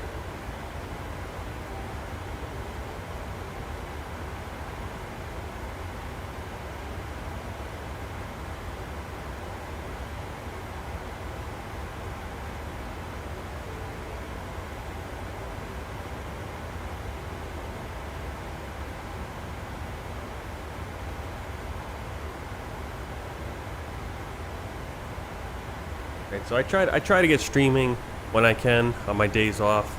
7 in the morning for me, which is noon Universal Time, 12 o'clock p.m.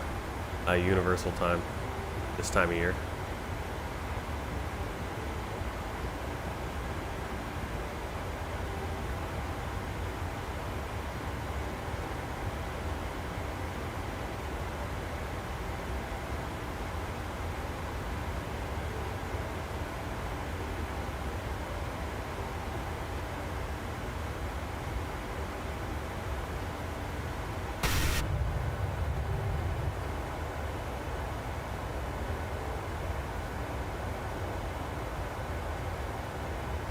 Yeah, but this is for sure why I wanted to fly up this direction on our route. And take a look at Navigraphs.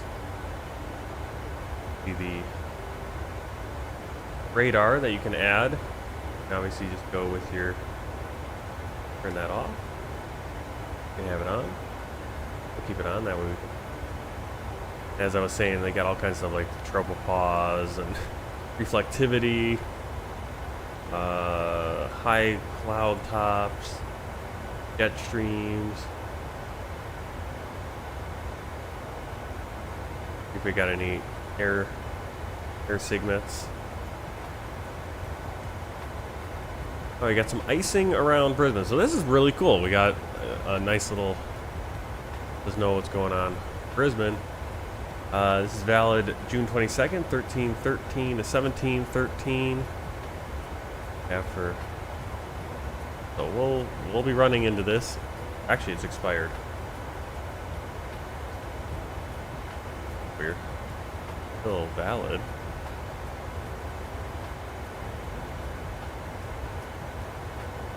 But that was 11,000 to 20,000 feet. Severe icing. Kind of see the raw data right there. There. Brisbane FIR. Severe icing forecast. But it's also saying it's expired. But we'll pay attention to that. Kind of cool. But down here you have other stuff like turbulence. Show you the different stuff there.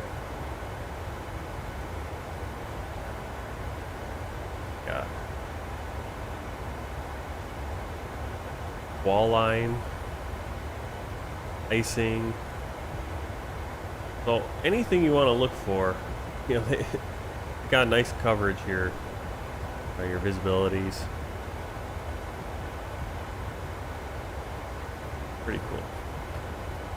Back to radar and kind of just show you the path of our flight. So typically this flight would fly down here on this line.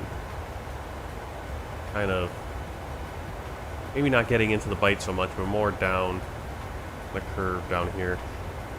Kind of made a custom route, come up closer to Ayers, you know, obviously so you can see Ayers Rock, kind of come over the outback here or the Simpson Desert, and then come down to Brisbane. Figured this is as good a flight as I need to do it. Obviously, if we're going from Sydney, it'd be a little bit more of a out of the way.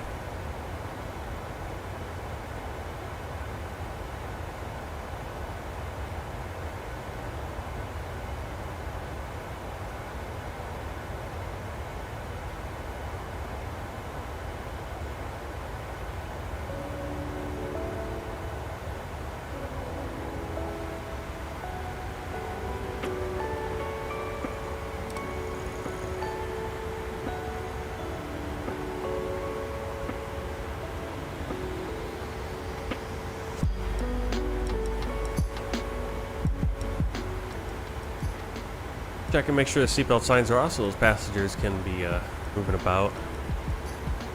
No need to have them stuck in the seats on this long cruise.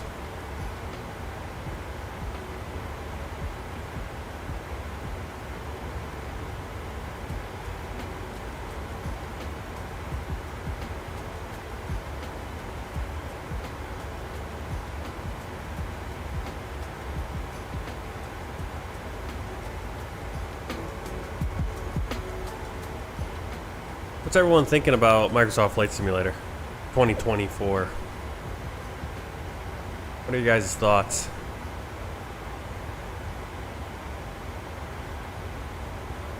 I'm thinking I'm probably not going to get it. Not because I don't want to get it, but probably because I'm just not going to have the extra cash around to do that at that point. Unless, of course, you guys you know, drop some subscriptions and tips and stuff. Otherwise, I'm probably not going to be able to. Probably going to just skip on 2024. You know, we'll see. We'll see. But there's, you know, as I said, I've got some big plans. As the regular guys here know, I'm planning. I'm in the early stage, still in the early stages, but I'm planning sometime. Probably, I'm hoping May is my target. April, May. To start at ATP flight school in the U.S. And 7 to about 10 months it'll take. Go through that program, get my private pilot's license, get my IFR certification, instrument rating I mean, commercial certificate, multi-engine, CFI 2. You know, there's a few other ones you can get or take the test, and then by then be a certified flight instructor, and then hopefully work for ATP. And if not, then I can go and be an independent and possibly probably make more than working for ATP. So we'll see that, and get up to the 1,500 hours and get signed on with a regional airline, or maybe even get in with a corporate gig for some private, you know, rich guy or something, which would be pretty cool, and jet set all over the world. But that is the plan right now, so that's why money is kind of tight, and it's going to get much more tight once I go into training, because I won't be working at all, and then flight instructing, you're not making a ton of money. But looking forward to that. Nervous as all get out about it, but making sure got enough saved up to make ends meet, different points.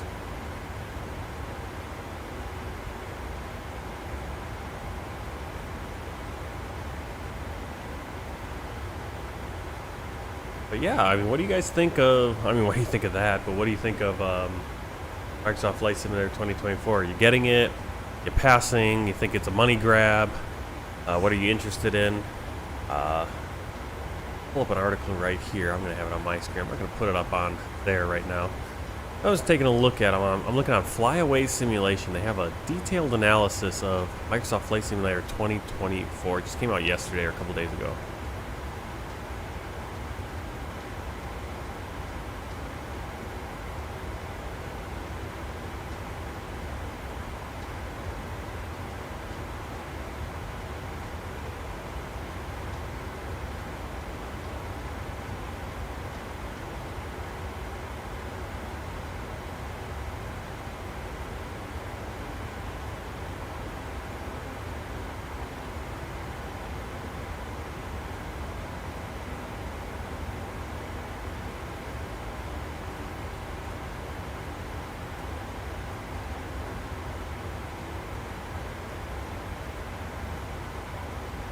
Yeah, what's very interesting about 2024, I'm reading this article and they're talking about, you know, kind of the,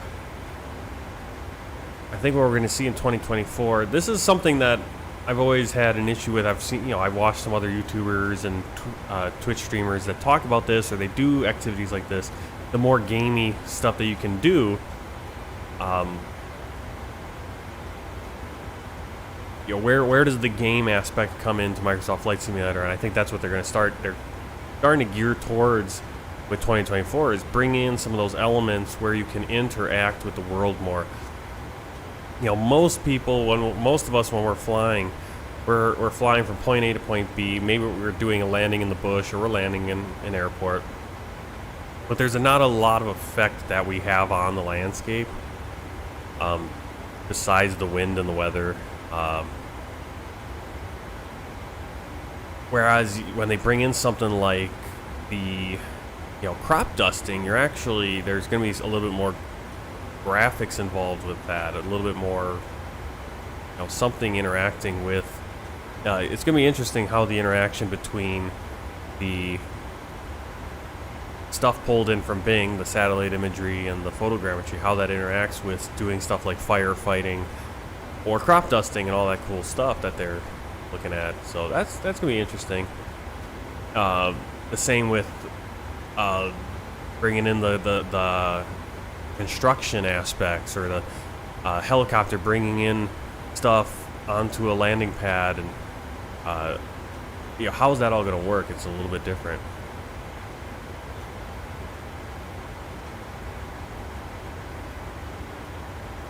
But it's gonna be interesting with the missions and stuff. I guess the missions, it makes sense to have them as missions. You know, like when I fly, I'm always doing a free flight, and it'd be kind of cool to be able to do a free flight with that aspect. Oh, I want to do a free crop dusting flight.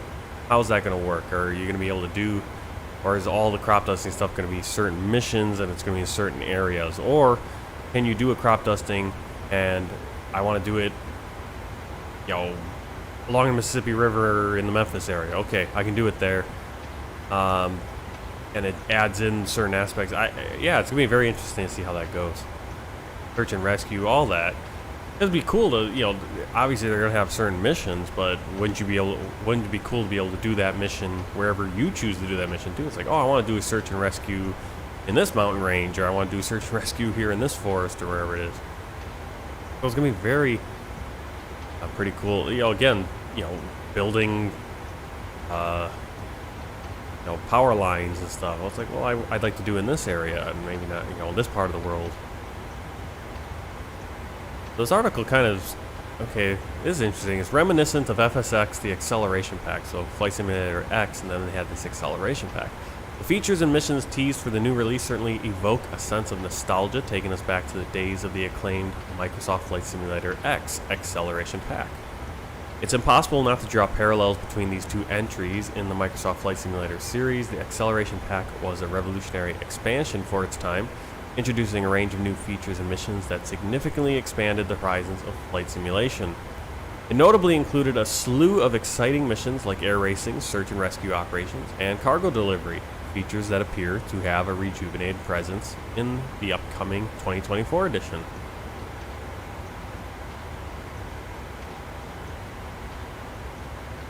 Yeah, I mean, that was a big thing when Microsoft Flight Simulator this 2020 came out or was announced. I was expecting more of that, because that's what I'd always seen in Microsoft Flight Simulator. A lot, all the older ones could do a lot of these weird, different things.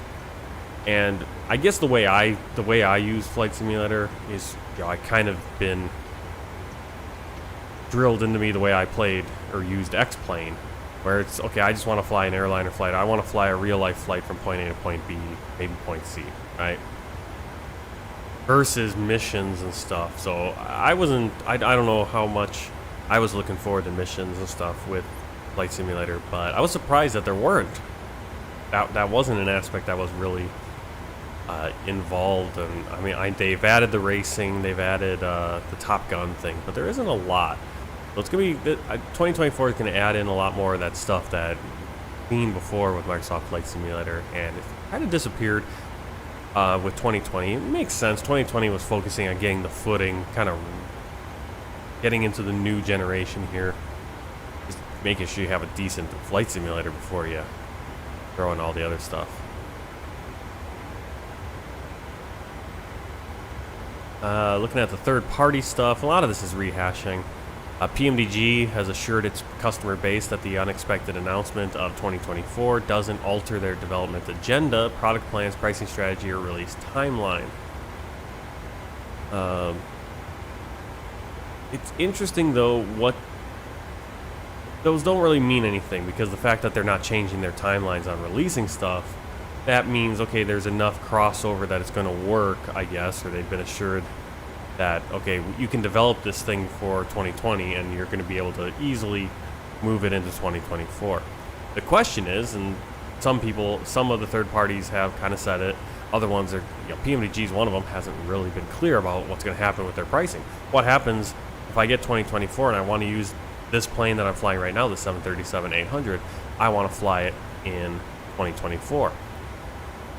Obviously, they're going to have to make sure that the product works in 2024 and tweak whatever needs to be tweaked for it to operate in 2024.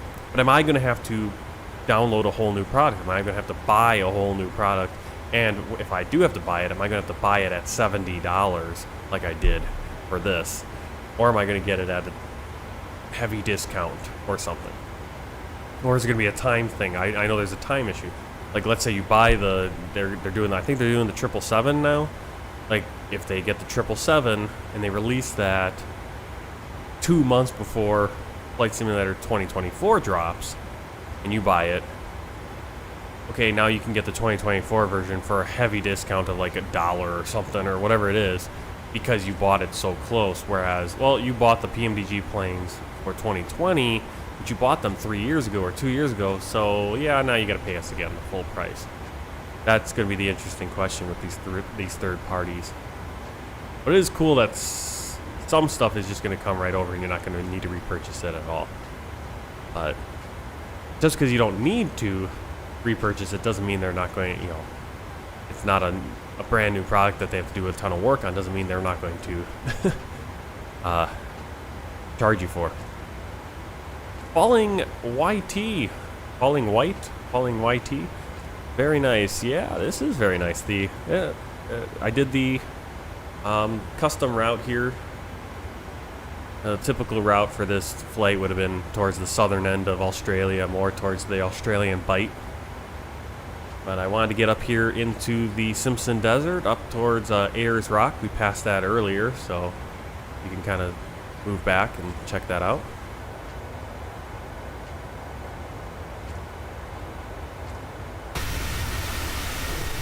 This is what I'm looking for. This is just this red, Mars-like landscape.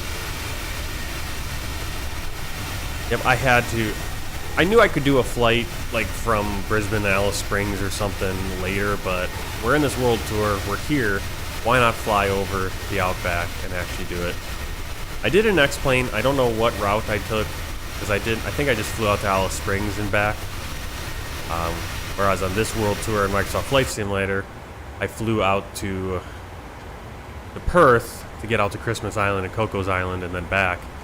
But I think in my X-Plane I didn't do it that way. I think I just did a kind of a weekend flight basically out from, I think, Sydney out to the Alice Springs, Ayers Rock area, and then back to Brisbane. But this one actually serves a purpose, but if I had just gone direct Perth to Brisbane, we wouldn't have been able to get these views, so I love it. It's beautiful. It just is. It's great. Alright, I'm gonna turn on the time acceleration. I'm just gonna go double time for now. For a moment.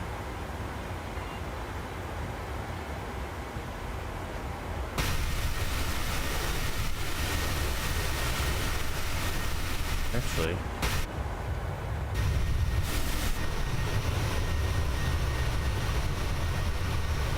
I like that they have this locked view, but at the same time I don't love it. Let's go. We'll go this way. Beautiful. Beautiful. Alright. Again, thank you all for hanging out. If you haven't already, hit that subscribe button or hit the follow button. Whatever you are cool with doing. Again, tips, subscriptions on Twitch, any little money that you send my way is very much appreciated and helps buy further planes in the sim and do things with the stream. And as I was talking about earlier, I'm in ultra saving mode right now, so if you give me a little bit of money on stream side of things, that money I can use towards purchasing more stuff for Flight Simulator.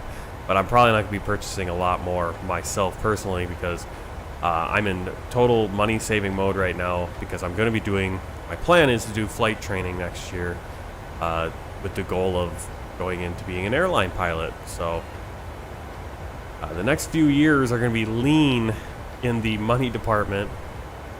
So, you know, anything that comes from Twitch or YouTube and viewers like you guys is very much appreciated. Thank you guys for coming in here.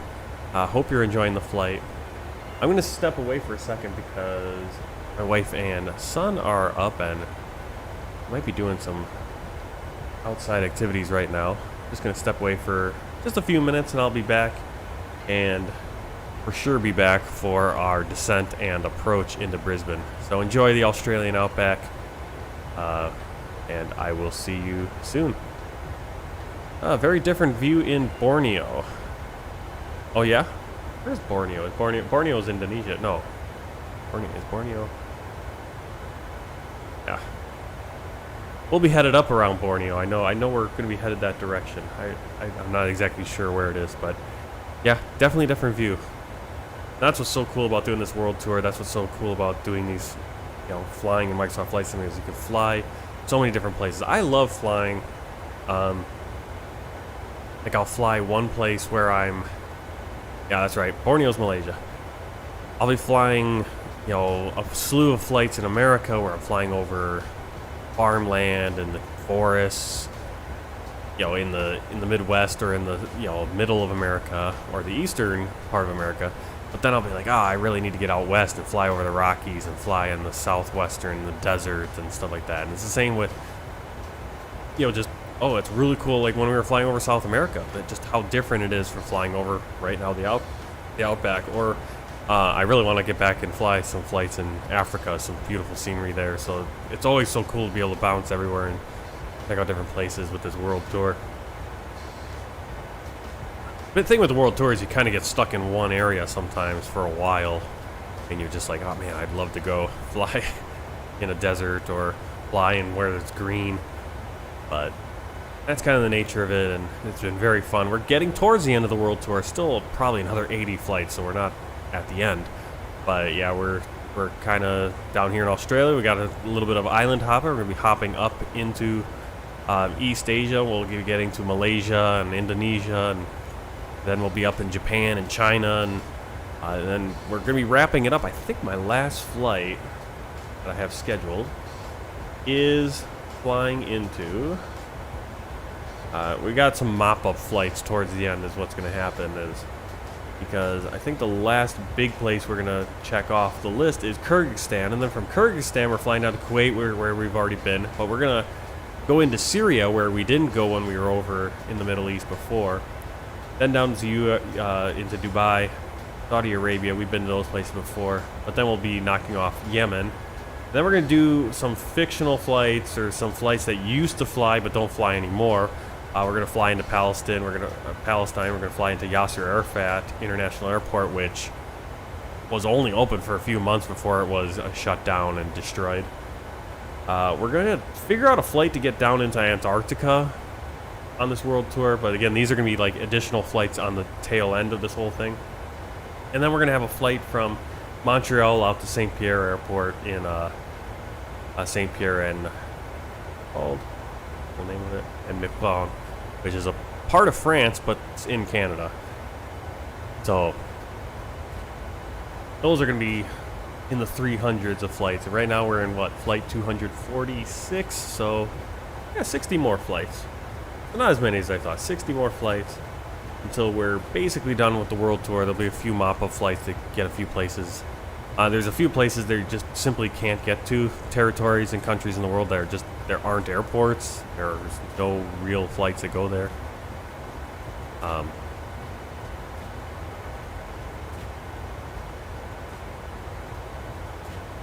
Yeah. There we go. Get on the other side.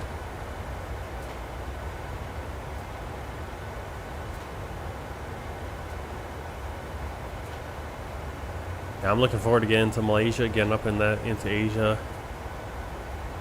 I wish China was better, had better airports and better stuff set up. I have a few freeware upgrades for some of them, but especially the one where it's like the airport I always flew into, Shanghai, and then Hangzhou, which is the airport of the city where I lived for a number of years, 8 years I lived there.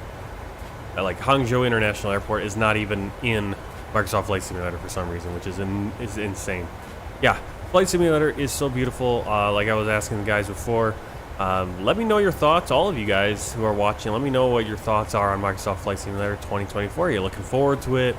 Are you kind of upset that they're already coming out with another one? I was initially upset, but now I'm kind of like, well, actually the timeline makes sense, because you look back in the old days, in the 90s and the early 2000s, the Flight Simulator came out every 2 years. So I guess it's a little bit of a shock, and I think it's a shock for a lot of people who are new to the environment of a flight simulator, where you can drop a lot of money on upgrades and planes, all that other stuff, besides just the simulator itself. All right, I'm going to step away for just a few minutes, but I will be back for the descent and landing. So don't worry.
Alright, see you later, following YT. Thanks for coming by.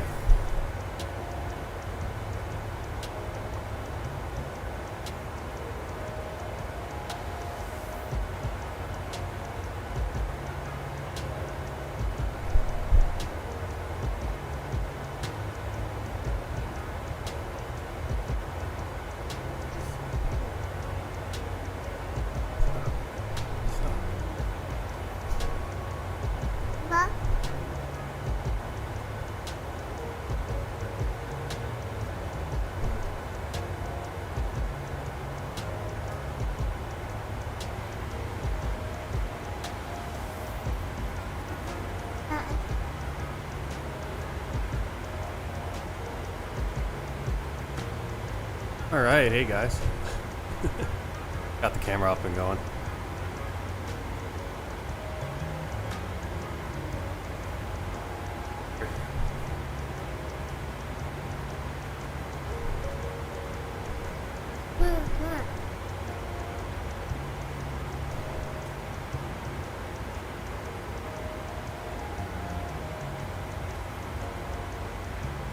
He likes to play with the microphone though.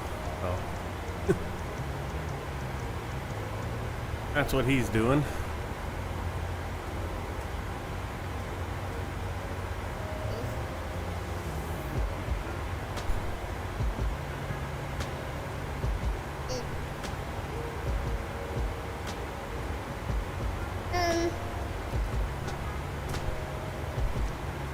Alright, we're gonna go four times speed here because I got some stuff to do this afternoon. Or this morning. Gotta start getting ready to go do things. Oh, don't pull the cord out, please.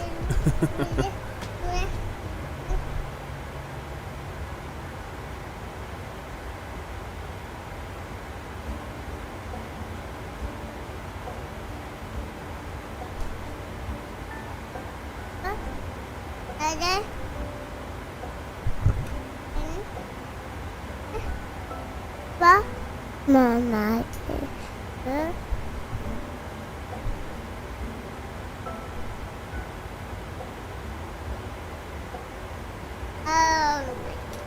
I'll turn off the center fuel pump. Should have turned those off at 1,000, but let it go down too much. Missed it.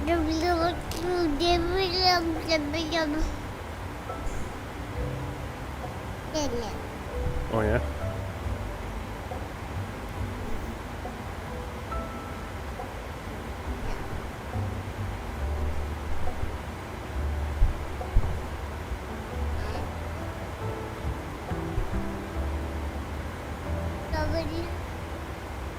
No, so you just talk into it. Talk. You don't need to touch it.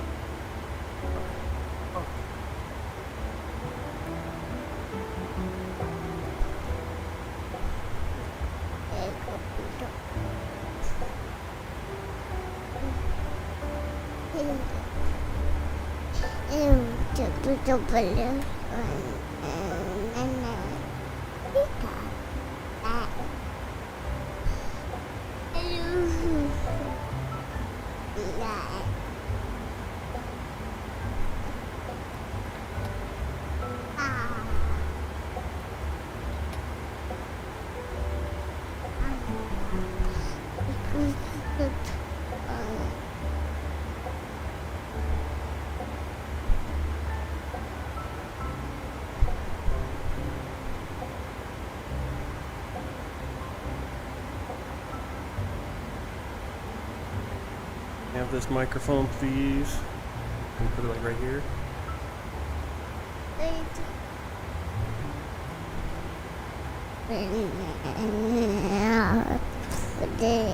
But he's just making weird noises for you guys, I think. Sounds like.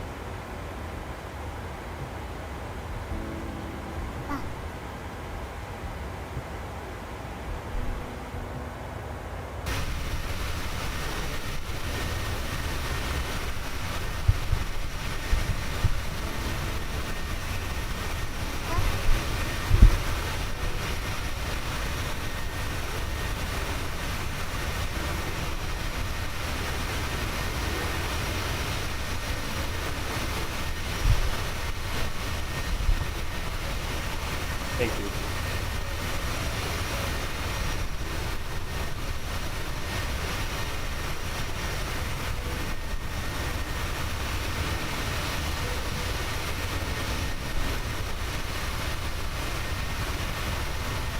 Alright, so we're coming up.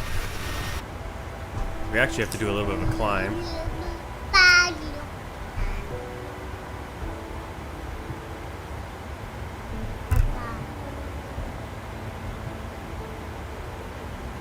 Hey, Carol.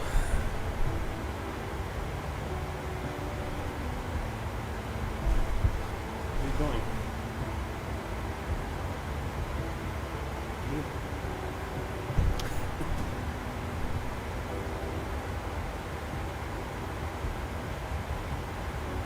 All right. Well, that was the boy.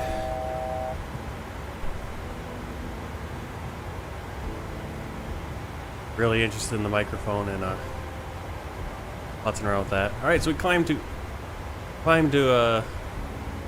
37,000 feet, flight level 370. See if we're in time acceleration. It struggles a little bit.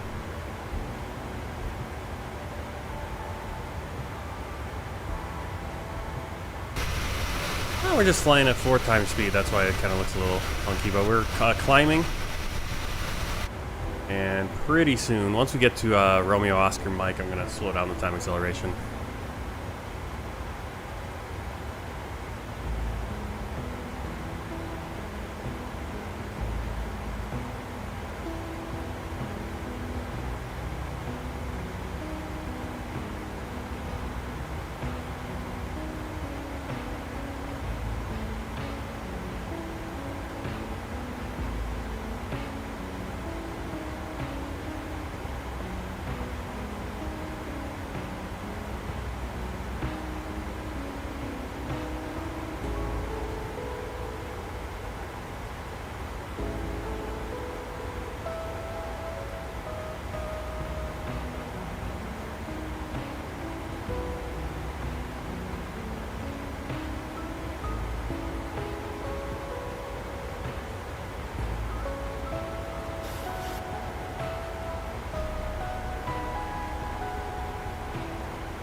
Yeah, that's true, Carol.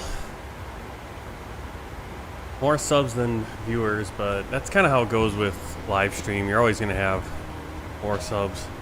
I need to make some more, like, just videos again. I used to do videos all the time, and then just time-wise, I don't have time to make videos, even though it'd be nice to just have something that's already made, pre-made. People can watch on their own time, get those views. Alright, so we're coming up on Romeo Oscar Mike. I'm gonna kind of Get past there. At that point, we'll probably get a call from ATC. We're flight level 370, heading 89. Flight course correction. We'll be headed to Woody after this, which will set us up for our standard terminal approach route, which is Woody 1 Alpha. They want to do that. Wrong one. There we go.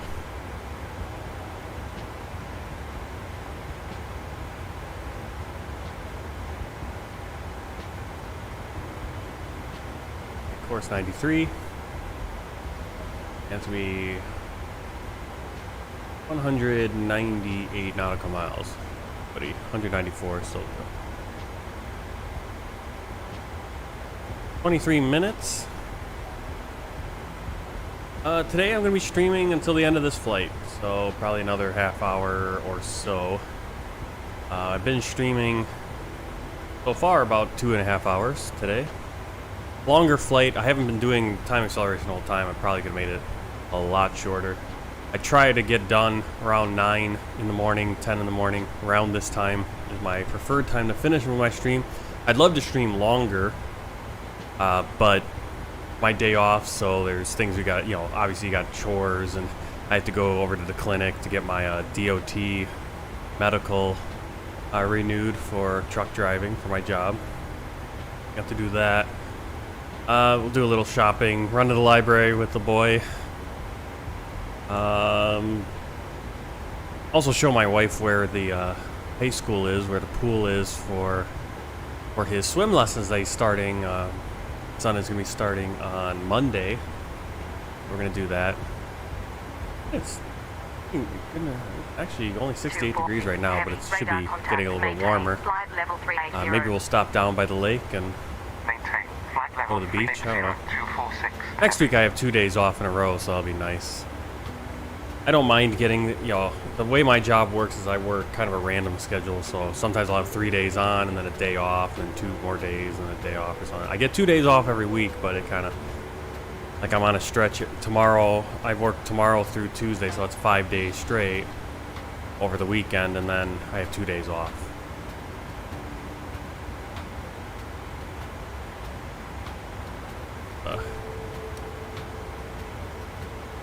Hard to plan things.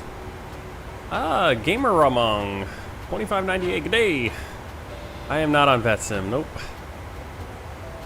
Reason I'm not on VetSim is because I'm just trying to get these flights in, and this was a longer flight, so a lot of time acceleration being used. That usually doesn't work that great with VetSim. Also, no one's on VetSim, or at least coverage-wise, there's nothing going on over Australia right now. There's a lot of weather going on over Australia, though. Pull up the chart here. This is a new addition to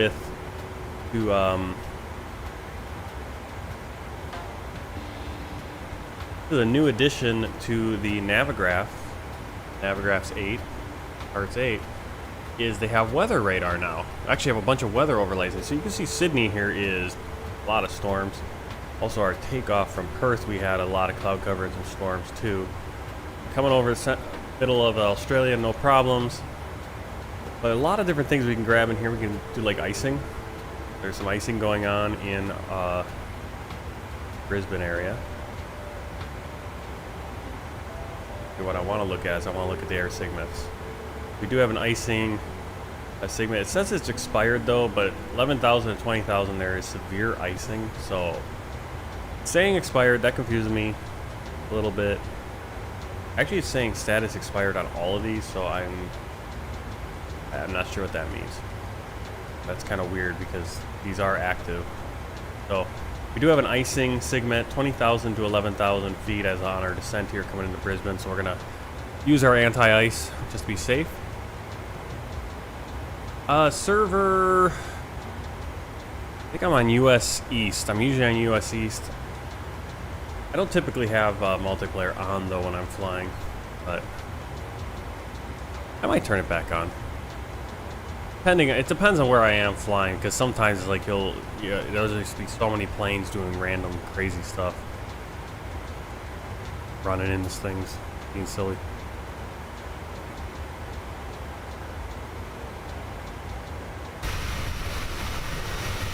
Got the Yanyanyi livery here for Qantas. Beautiful livery, really cool.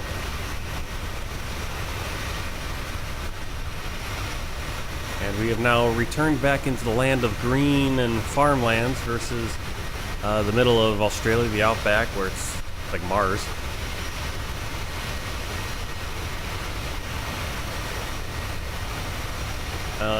Carol, you would say, is my English bad? Is my English bad? Yeah, is my English bad? No, not are my English are bad, but is my English bad? No, I mean, clearly it looks like it's your second language. Yep, we're headed to Brisbane. Yep, you can see right up there. I mean, obviously on the title has it, but also on above over there has the airport, where we're going, everything. Bojan, hey, welcome in. In time for, I want to say just in time. Yeah, just in time for coming into Brisbane. You can see we're starting to get some haze, and visibility's kind of going down on ground visibility. Getting a few clouds. Just about our top of descent. So what's going to happen is the plane in VNAV is going to start wanting to descend. We're going to do that because the problem is I'm using FS HUD ATC, which is not live ATC. It's usually lags pretty far behind, sometimes not, let you descend when you need to.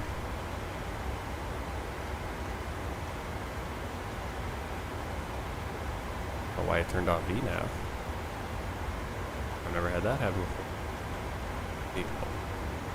VNAV.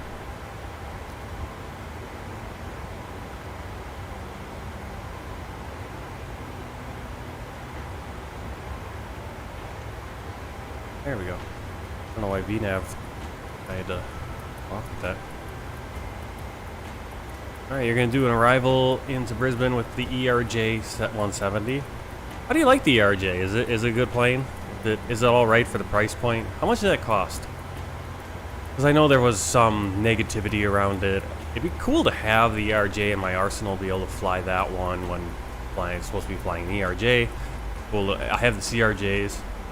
To be able to fly the right jets all the time. Obviously, I probably won't get it just because of on the money side, but kind of in a tight budget right now. Oh, only $10.49. Maybe I'll pick it up. Maybe. I still need to figure out. I still need to learn the ATR better.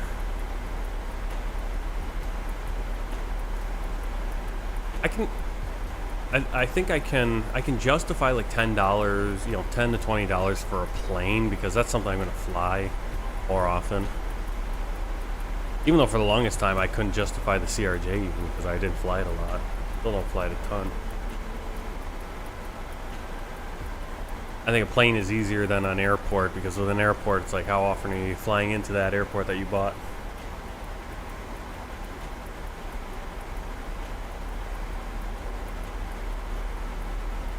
Oh, each one is $10. Yeah, I guess.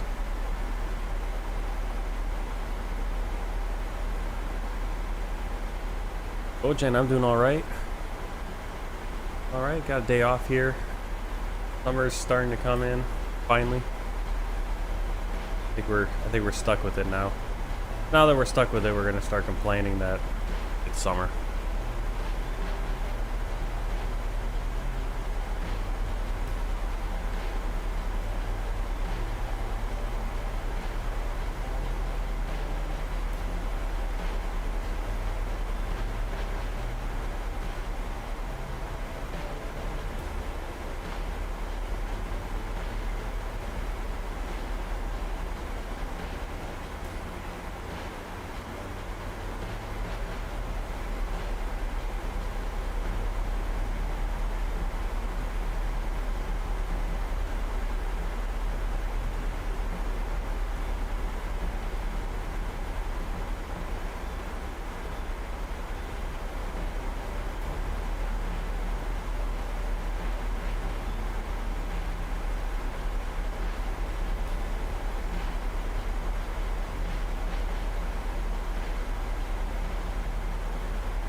So here's a Medar.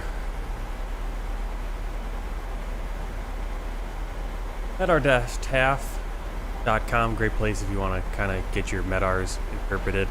I'm not sure how to get my Medars pulled in from like the flight computer or anything. But you can see here we got already, you can see the ice. I've never seen this on the Medar before, actually having coverage, so this is like something going on here in Australia. You have to remember it is winter in Australia now, so you can see we got ice. We got an ice thing going on here. We do have VFR conditions. Let's go to the full half. So here's the raw one right there. Yankee Bravo Bravo. November is Brisbane. This is from the 22nd, 14:30 Zulu. It is now 14:46, so it's only 16 minutes old. Winds 250 at 2 knots.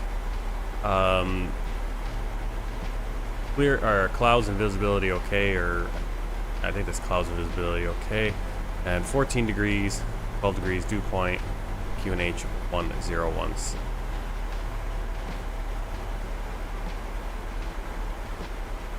And no clouds with low 5,000, minimum safe altitude.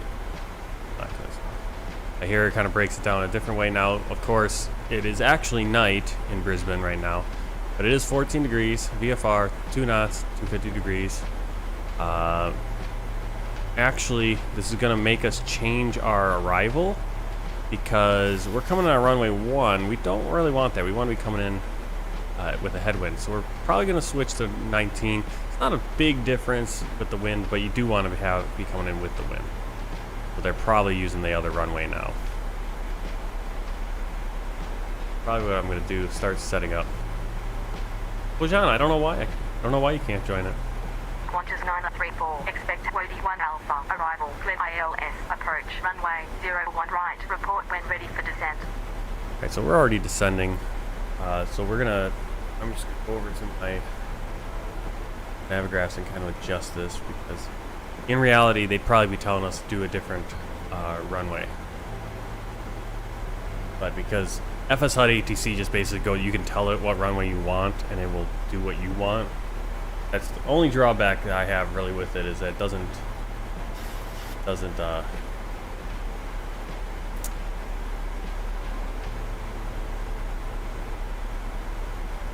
adjust with the real world weather. Alright, so we're going to switch to 19 left. We'll do Woody for that, possibly, because we can. And approach ILS runway. Okay. We're going to switch it. 19 left.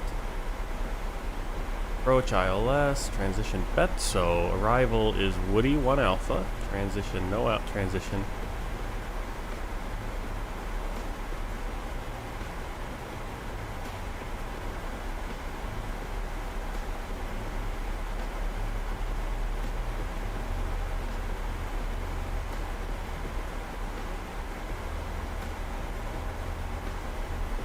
Oh, is it expired? I used to know how to make it like not expire, so that could be an issue. I'll have to.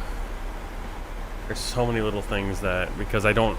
It used to be I could just spend time like making sure all little things were working properly, but now it's kind of things kind of go on autopilot and go out of date and stuff. And we're gonna be parking at gate 20. Let's apply that. I'm from the U.S. Qantas 934, expect YD1 Alpha, arrival, Bravo Echo Tango Sierra Oscar, ILS, approach, runway 19 left, report when ready for descent. Expect YD1 Alpha, arrival, Bravo Echo Tango Sierra Oscar, ILS, approach, runway 19 left, report when ready for descent. Qantas 934. At arrival, ILS left. That's so. Woody 1 Alpha. Execute.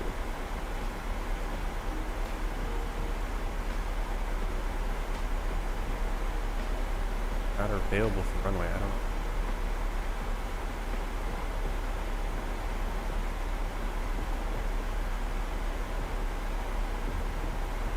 Hey, Atvan, Tagil, Pamgo, Igban. Making sure these are all right. MSIT, Ervil, and Betso, and then we got Charlie Foxtrot 19 left. We've got to, and then the runway, and then our go around. Perfect. 42, radar contact, climb and maintain, flight level 280. Girls from Indonesia, cool. Yeah, English is, I mean, again, for being your second language. I mean, my wife, it's her second language too. She's from China, so. Flight level 280. Climb and maintain, flight level 280, Qantas 934.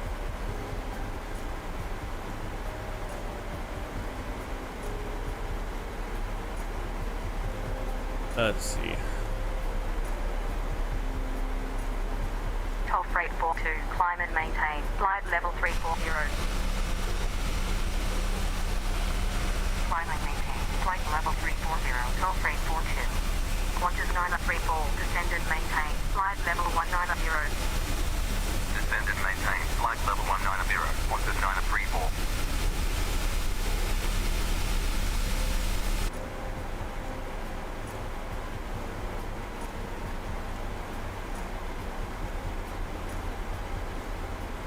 Pulling up the chart. So there's our star. Instead of coming down here to Glen and going in, we're going to go up here to Betso.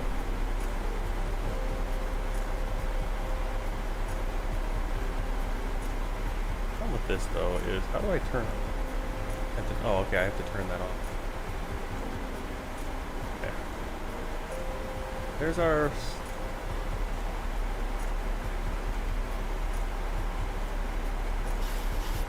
nav. We want the ILS. Not sure. There's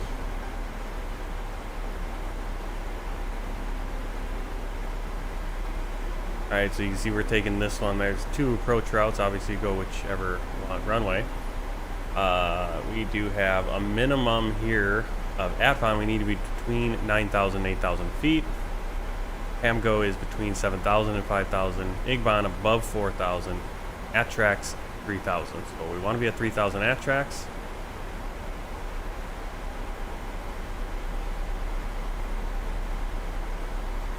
Okay, I see. This runway. Go 11. Is for 19 right. This is the way you always want to look at your chart. Runway 19 right or 19 left. Max speed 250 below 10,000. Max of 230. Here you see IGBON. We want to be at 4,000 or above 4,000. There is no minimum. Now that was a different one. Betso max 185. Go into our approach. Pull this over here. The approach chart. Make sure we got the right one. ILS or localized. We're doing ILS. Runway 19 left. Brisbane, Queensland, Australia. Brisbane International. Effective March 23rd of 2017. Final approach course is going to be 196. At Agatu, we're going to be at 1650. That's where we're going to capture glide slope. ILS decision altitude is 220 feet. Runway elevation 11 feet. If we miss our approach, we're going to track on 196 out to Banan, and not below 500 feet. Turn left, track 166, climb to 4,000 or as directed. We can see our transition level, flight level 110, transition altitude 10,000. That's where we go to ground pressure, the barometric pressure for the ground. Again, we have our visuals. We want this one, the ILS. So 110.1. We're on the other screen again. We're gonna start putting that stuff in. How do you read this? Apansa. Apansa? Pansa, that's, I feel like that's Indonesian, right? Yeah, I can't. But Apansa, that's how I would read it. Pansa.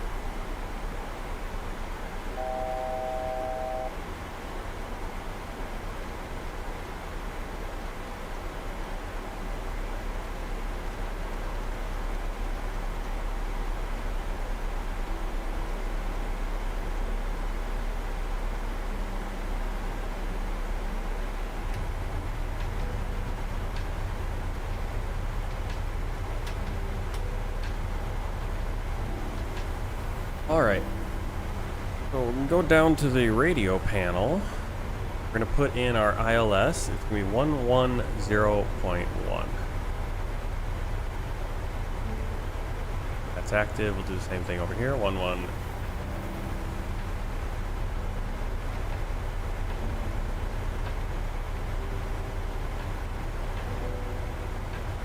Oh, okay, I can just do that. 11.0.1. Automatically do that. We can also put the VOR in as a backup. Descend and maintain flight level 180. Descend and maintain flight level 180. Qantas 934.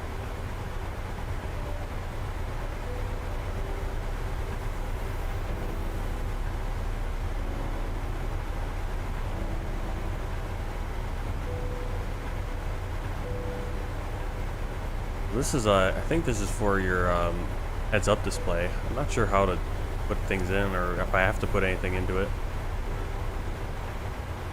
Qantas 934, descend and maintain 9000, QN8 1016. Contact Yep, currently a truck driver. 119.25. Look at that. Descend and maintain 9000. Now it's starting to get too pretty over here. 119.25. Qantas 934. Brisbane approach. I descend and maintain 9,000 feet. Flight level 180, descending 9000. Qantas 934, radar contact, continue descent 9000, QN8 1016. Continue descent 9000, Qantas 934.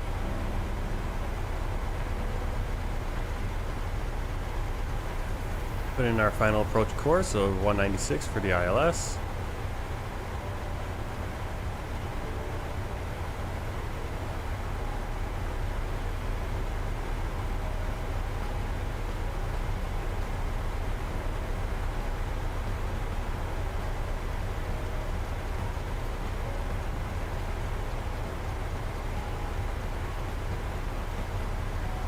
Well, Indonesia is a pretty big country. Pretty populous country. Well. Very big, spread out area though, too. Lots of islands. Alright, again, it's saying standard here. That's not right. I think we go here.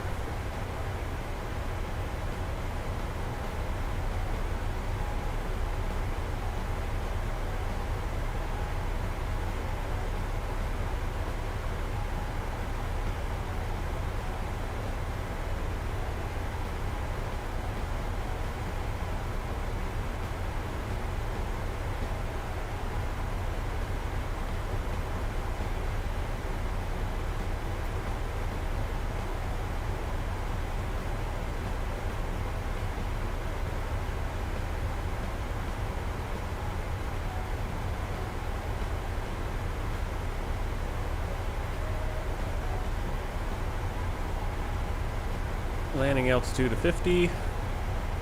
Oh, the anti-ice on. I never turned the anti-ice off, which you should have done.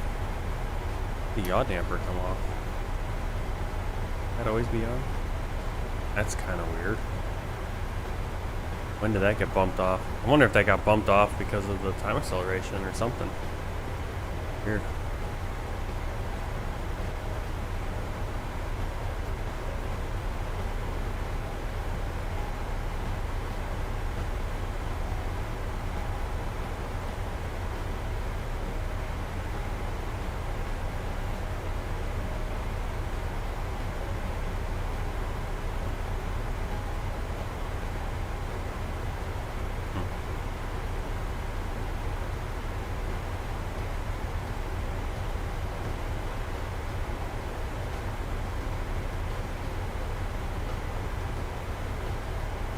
Qantas 934, cleared Wody 1 Alpha, arrival, QN8 1016. Cleared Wody 1 Alpha, arrival, Qantas 934.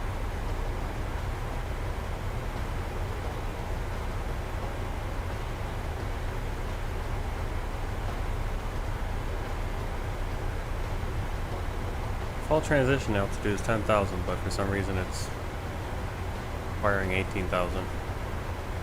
Really weird.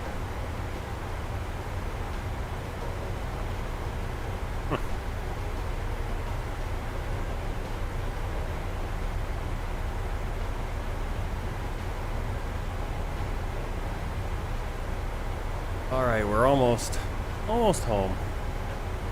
35 miles. We'll go to the ground pressure, which is 1016. That's what I like about the Boeing. I wonder if the Airbus can do that too, and just the fly-by-wire one can't.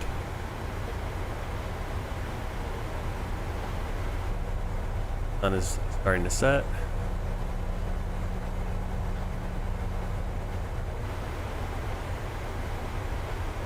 Yeah, I'd like to play some other games. The problem I've had with other games, you know, I'd like to play some throwbacks like the Star Wars games, throwback ones like Jedi Knight and stuff. But I found that when I stream, they're so, because the movement is so much faster, and because I just don't have the right graphics card, the encoding makes it gets really blocky and looks bad. That's one reason I haven't.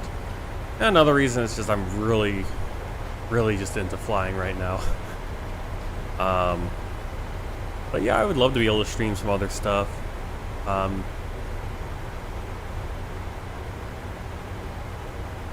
Again, that requires time to make sure I can get it set up to work right and I can interact with the stream properly, get the visuals and everything. But that's right now kind of that busy. Why can we not descend faster than beyond me? Beyond me.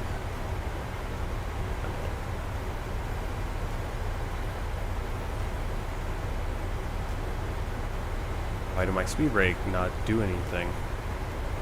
This is so crazy how.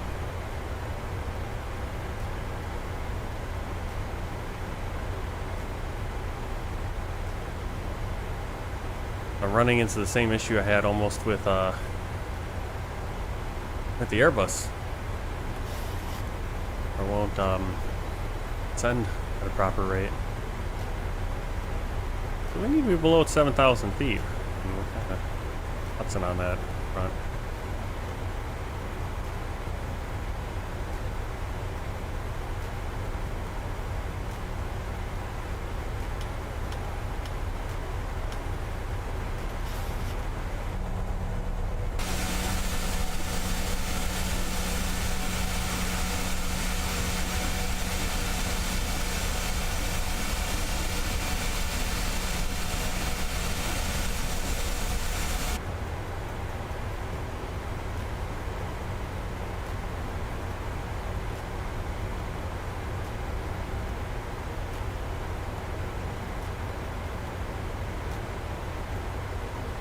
I can never figure out why we like some of these planes. It's just, it's got to be in the performance page, right? Don't need the ice. Anti-ice now. Below that warning. There's Brisbane below us. Qantas 934 Airport over there. descended, maintain 7,000 QNH 1016. Descend and maintain 7,000, Qantas 934. That is one thing I need to do better, is getting into these performance pages like the descent page.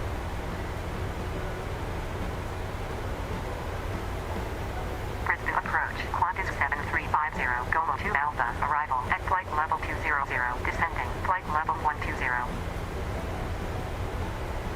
Qantas 7350, radar contact, continue descent, Oh, flight my level favorite 120. food. I don't know. My favorite food is Qantas 7350.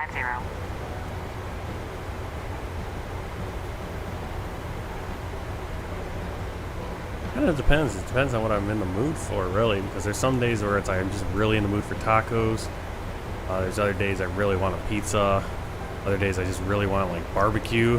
And other days I really want like bratwurst or something. So, but those would be like my favorites. And then for dessert, like frozen custard, which is we're just famous for here in Wisconsin, Milwaukee. It's beautiful. I mean, this approach is beautiful in X-Plane. More beautiful. Even more beautiful doing it in Microsoft Flight Simulator. Qantas 934, descend and maintain 4,100. Descend and maintain 4,100, Qantas 934.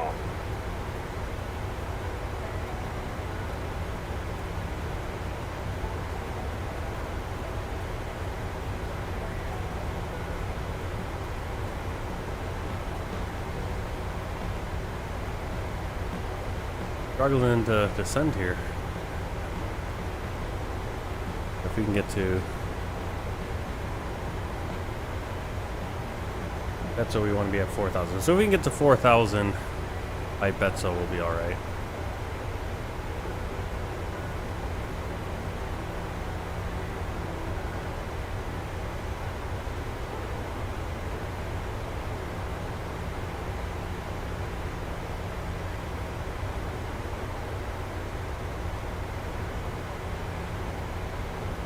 Is there another update? Because I did the update this morning for the, it was like the city update for France and Belgium and stuff. And then there was an update for the ATR as well, so. It sounds like a good update for the ATR updates. Things are going to be nice. The EFB can control the loading and everything, which is going to be nice. It's making PMDG look kind of silly that they don't have their EFB game together yet. Now, Phoenix has a really nice EFB. Fly-by-wire's EFB has been around forever now. And we're still waiting for PMDG to get their EFB together.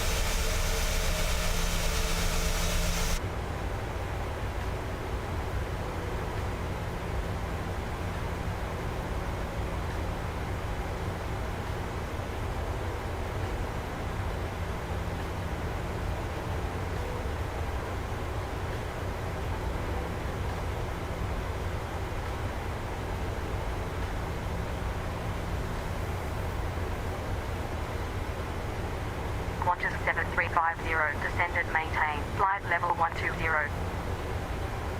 Descend and maintain, flight level 120, Qantas 7350.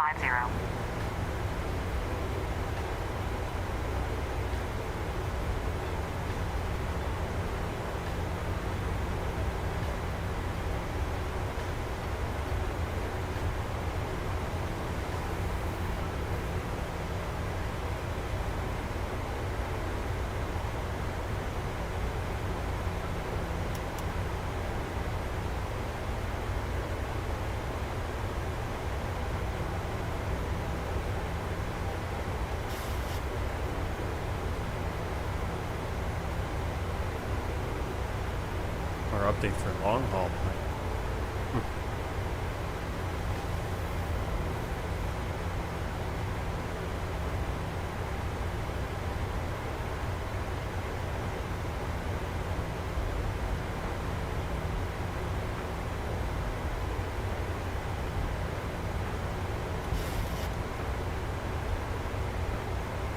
Qantas 7350, descend and maintain, 9000, QN8 1016. Descend and maintain, 9000, Qantas 7350. I have a hard time here getting on this glide slope. Proceed direct Betso. Proceed direct Betso, Qantas 934. Landing checklist down to the line. Engine start switches, continuous, speed brake, armed, landing gear, down. Not yet. Not that far yet. Just a little bit further. Maybe, yeah. You can see we're just above the diamond, so hopefully we can on that.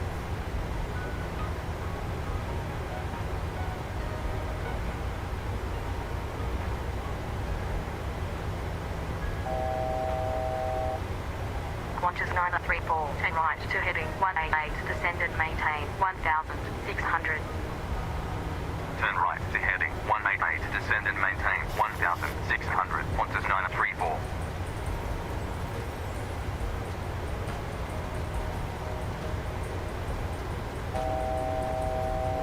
Qantas 934, turn left to heading 196.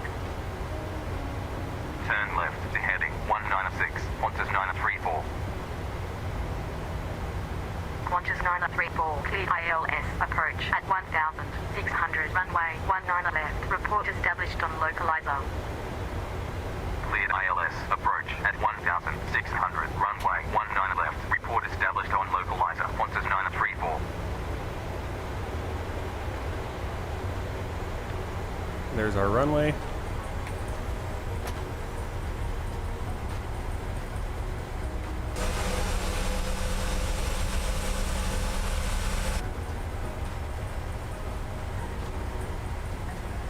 Qantas 934, established on localizer. Qantas 934, contact Brisbane Tower I've got to put my minimums in. 118.0. Contact Brisbane Tower 118.0, Qantas 934.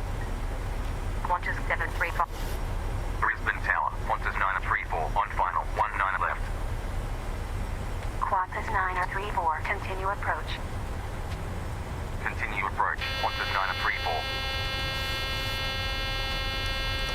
Landing gear down.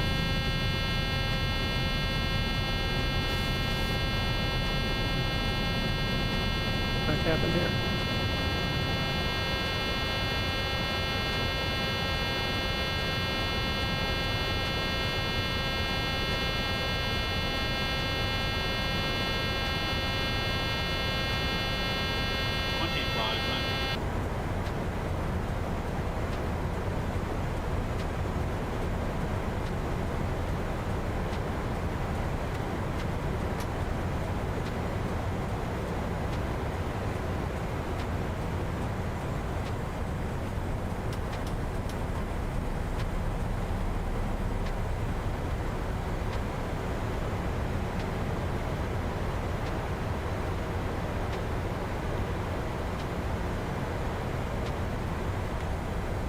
Complete landing checklist. Flaps 30, green light.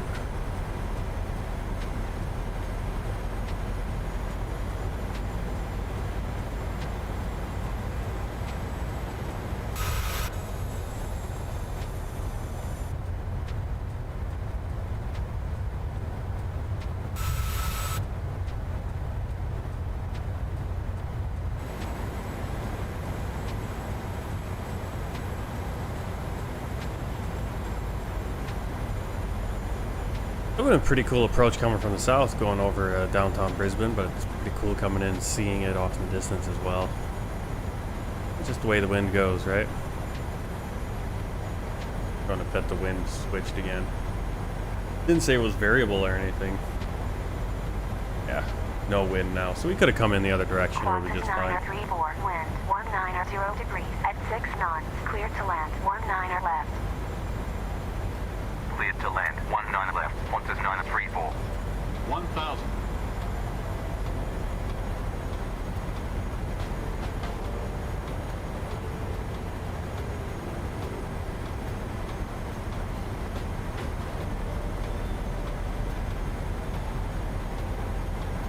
Black Diamond, I'm using FS HUD ATC. FS HUD AT. And it actually works with FSL TL5 traffic, that traffic injector. And it'll basically, you inject traffic with FSL TL and then FS HUD ATC will control it. And so ATC will interact with the planes that are flying around, AI planes that are flying around.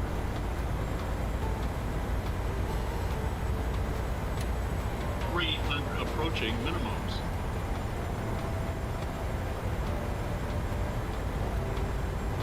Minimums. Continue.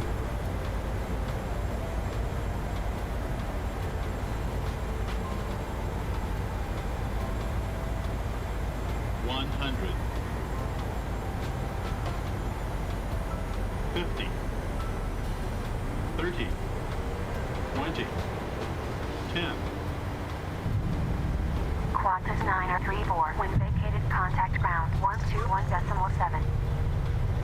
When vacated, contact ground 121.7, Qantas 9034.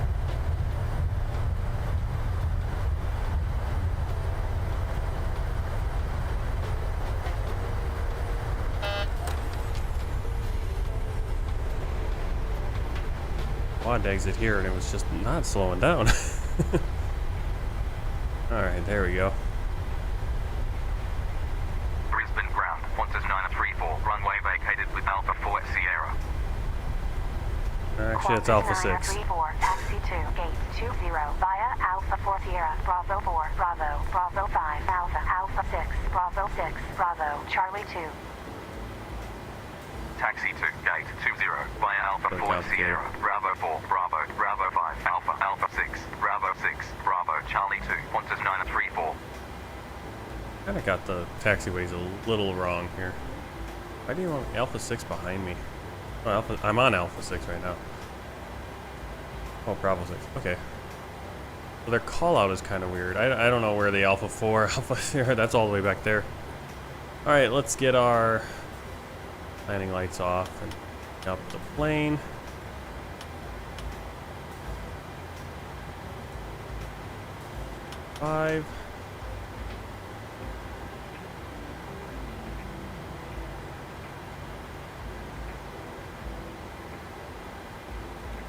Get you started.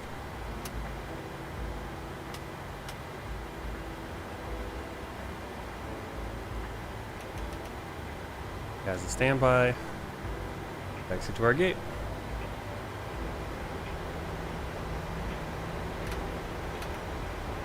I don't think I had the speed brake armed. I don't think I actually took off the speed brakes. The spoilers. Surprised I didn't fall out of the sky, to be honest.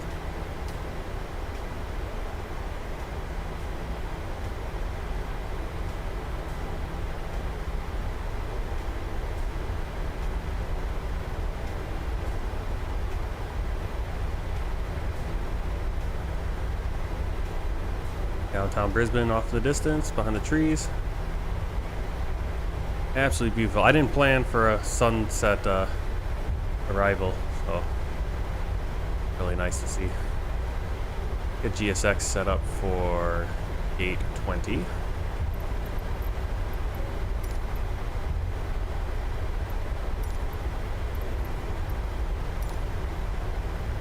Find it. Qantas.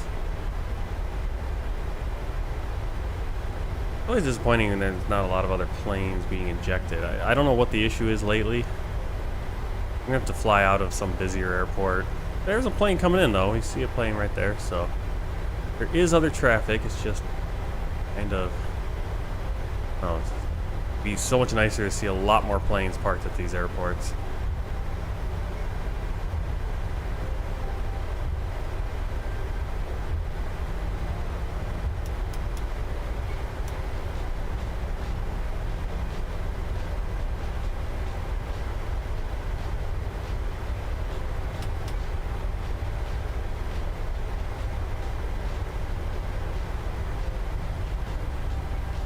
Charlie 2.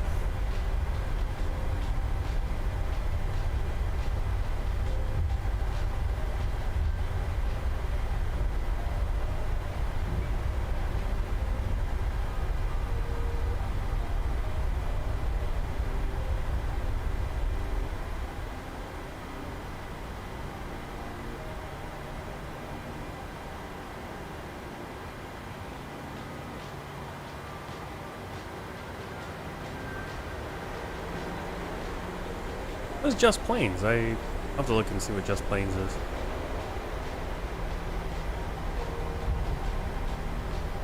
Yeah, there's so many options. I mean, it's nice that there's more options for injecting and getting traffic. I think the drawback of FSLTL, it's free, which is nice. The problem is that it's live traffic. I don't always want live traffic because right now I'm not flying live, and if I'm flying other places in the world, live traffic doesn't always help me because time of day. Okay, we're gonna have an issue with the gate, it looks like, because gates are always a little bit off for some reason. Wouldn't it be nice if all these airports were like actually 100% accurate? Wonderful.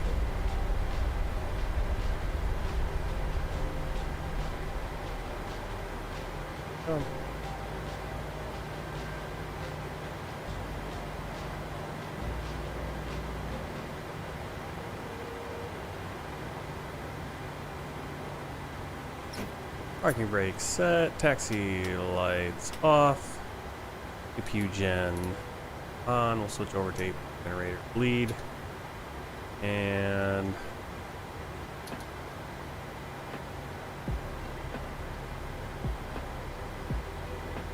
belt sign off.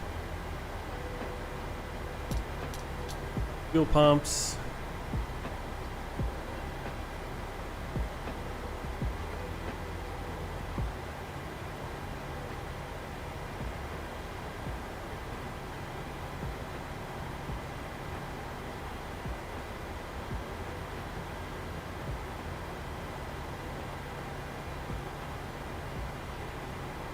Yeah, everything. A lot of them are live traffic. I kind of wish there was something like, I mean, AIG wasn't live. AIG based on your sim time. World Traffic 3, like back in X-Plane, was the same thing. It was based on your sim time. And that's what I would kind of prefer almost. But I might have to look at AIG again and see how if it's still in development or if it's completely just gone by the wayside. I do like FSLTL, so I'll keep using it, but it'd be nice to, like this one, it's the middle of the night, so maybe that's why there's not as much, airport activity, because live-wise, middle of the night. All right, let's get passengers boarding here. We need to stop the engines to request ground services. Probably stop the engine, right?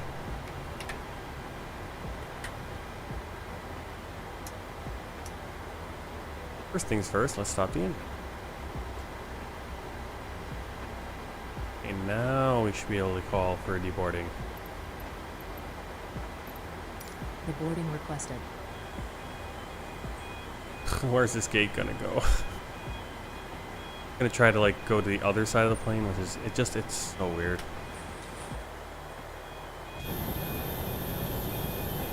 What in the heck is it doing? Why? I don't understand the logic of. I'm hoping this is something like Flight Simulator 2024 fixes. Yep, so now we can't even do anything in the cockpit. So now the passengers are going to float out on this side because this is where they're going to exit. So that's unfortunate. And this is sometimes where planning your gate actually. What? I'm going to kind of bump this back.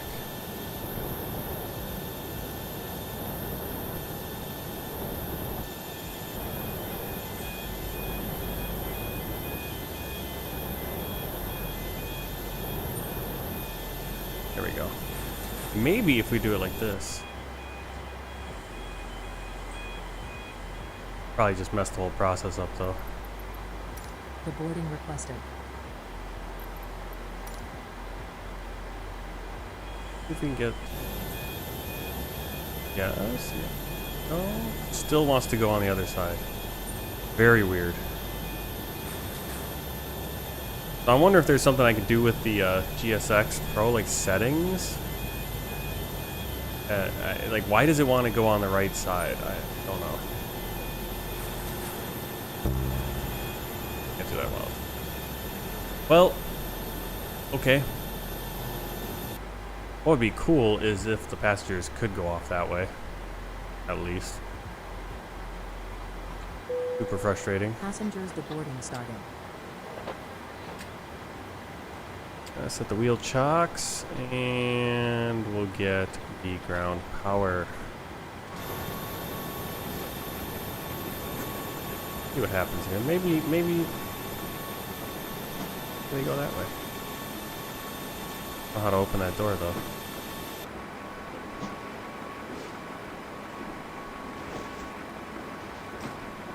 Well, I've never actually gone inside the plane, but I think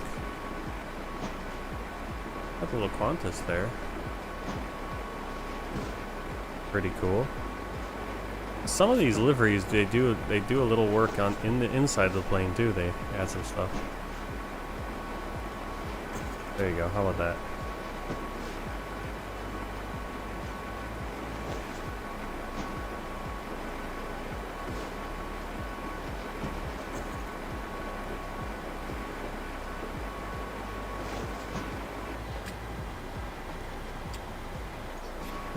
Oops. I'm inside the plane now. Well, it's nice that I wonder if GSX has added something that if the gate is not perfectly right, it won't show passengers going out the floating. Maybe that's something they've updated, because typically there'd be passengers coming out the door and just floating to where they should be going. Oh well. Be nice to get the final airport shot, but I'm not going to do it with it looking all weird like this. And that sun kind of set pretty quick, didn't it? There's downtown.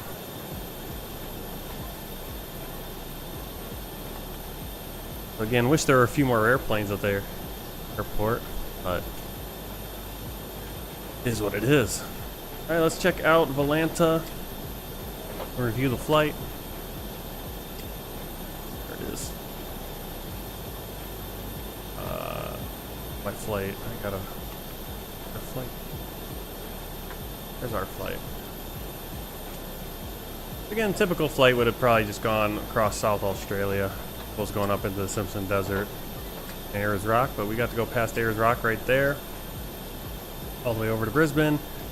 And landing rate a little bit firm. I thought it was a decent landing, but I guess it was firmer than I thought. Negative 340 feet per minute. Distance 2,100 miles is 2,160 miles. I don't know what I'm trying to say. 148 passengers, 10,500 tons of fuel burn. And then I just want to get the stats for flight time. Plug it in.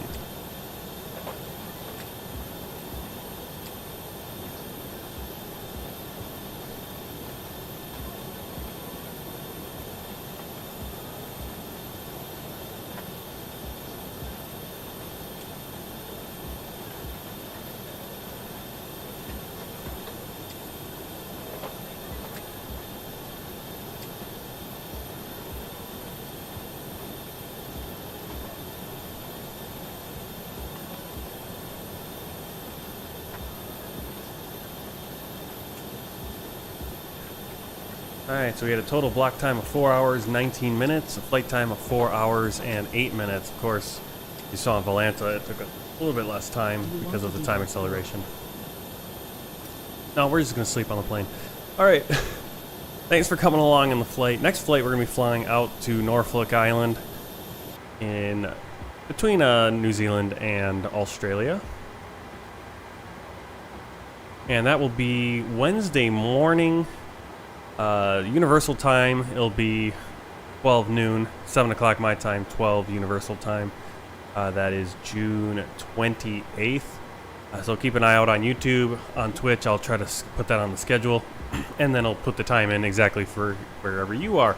Hope to see you guys all then, and if you haven't already, please hit that follow. It's free on Twitch. Subscribe is free on YouTube, of course. And again, like I say every time, very much appreciated if you guys send tips or subscribe on Twitch, and a little bit of money flows in, because that will be turned around and used to buy airports or planes or things for Flight Simulator or other games in the future. So thanks for supporting the stream. Thanks for coming in, and hope you had a good time. And I will see you on Wednesday for sure at 7 in the morning, 12 is Zulu time. Until then, take care, happy flying, and keep the blue side up.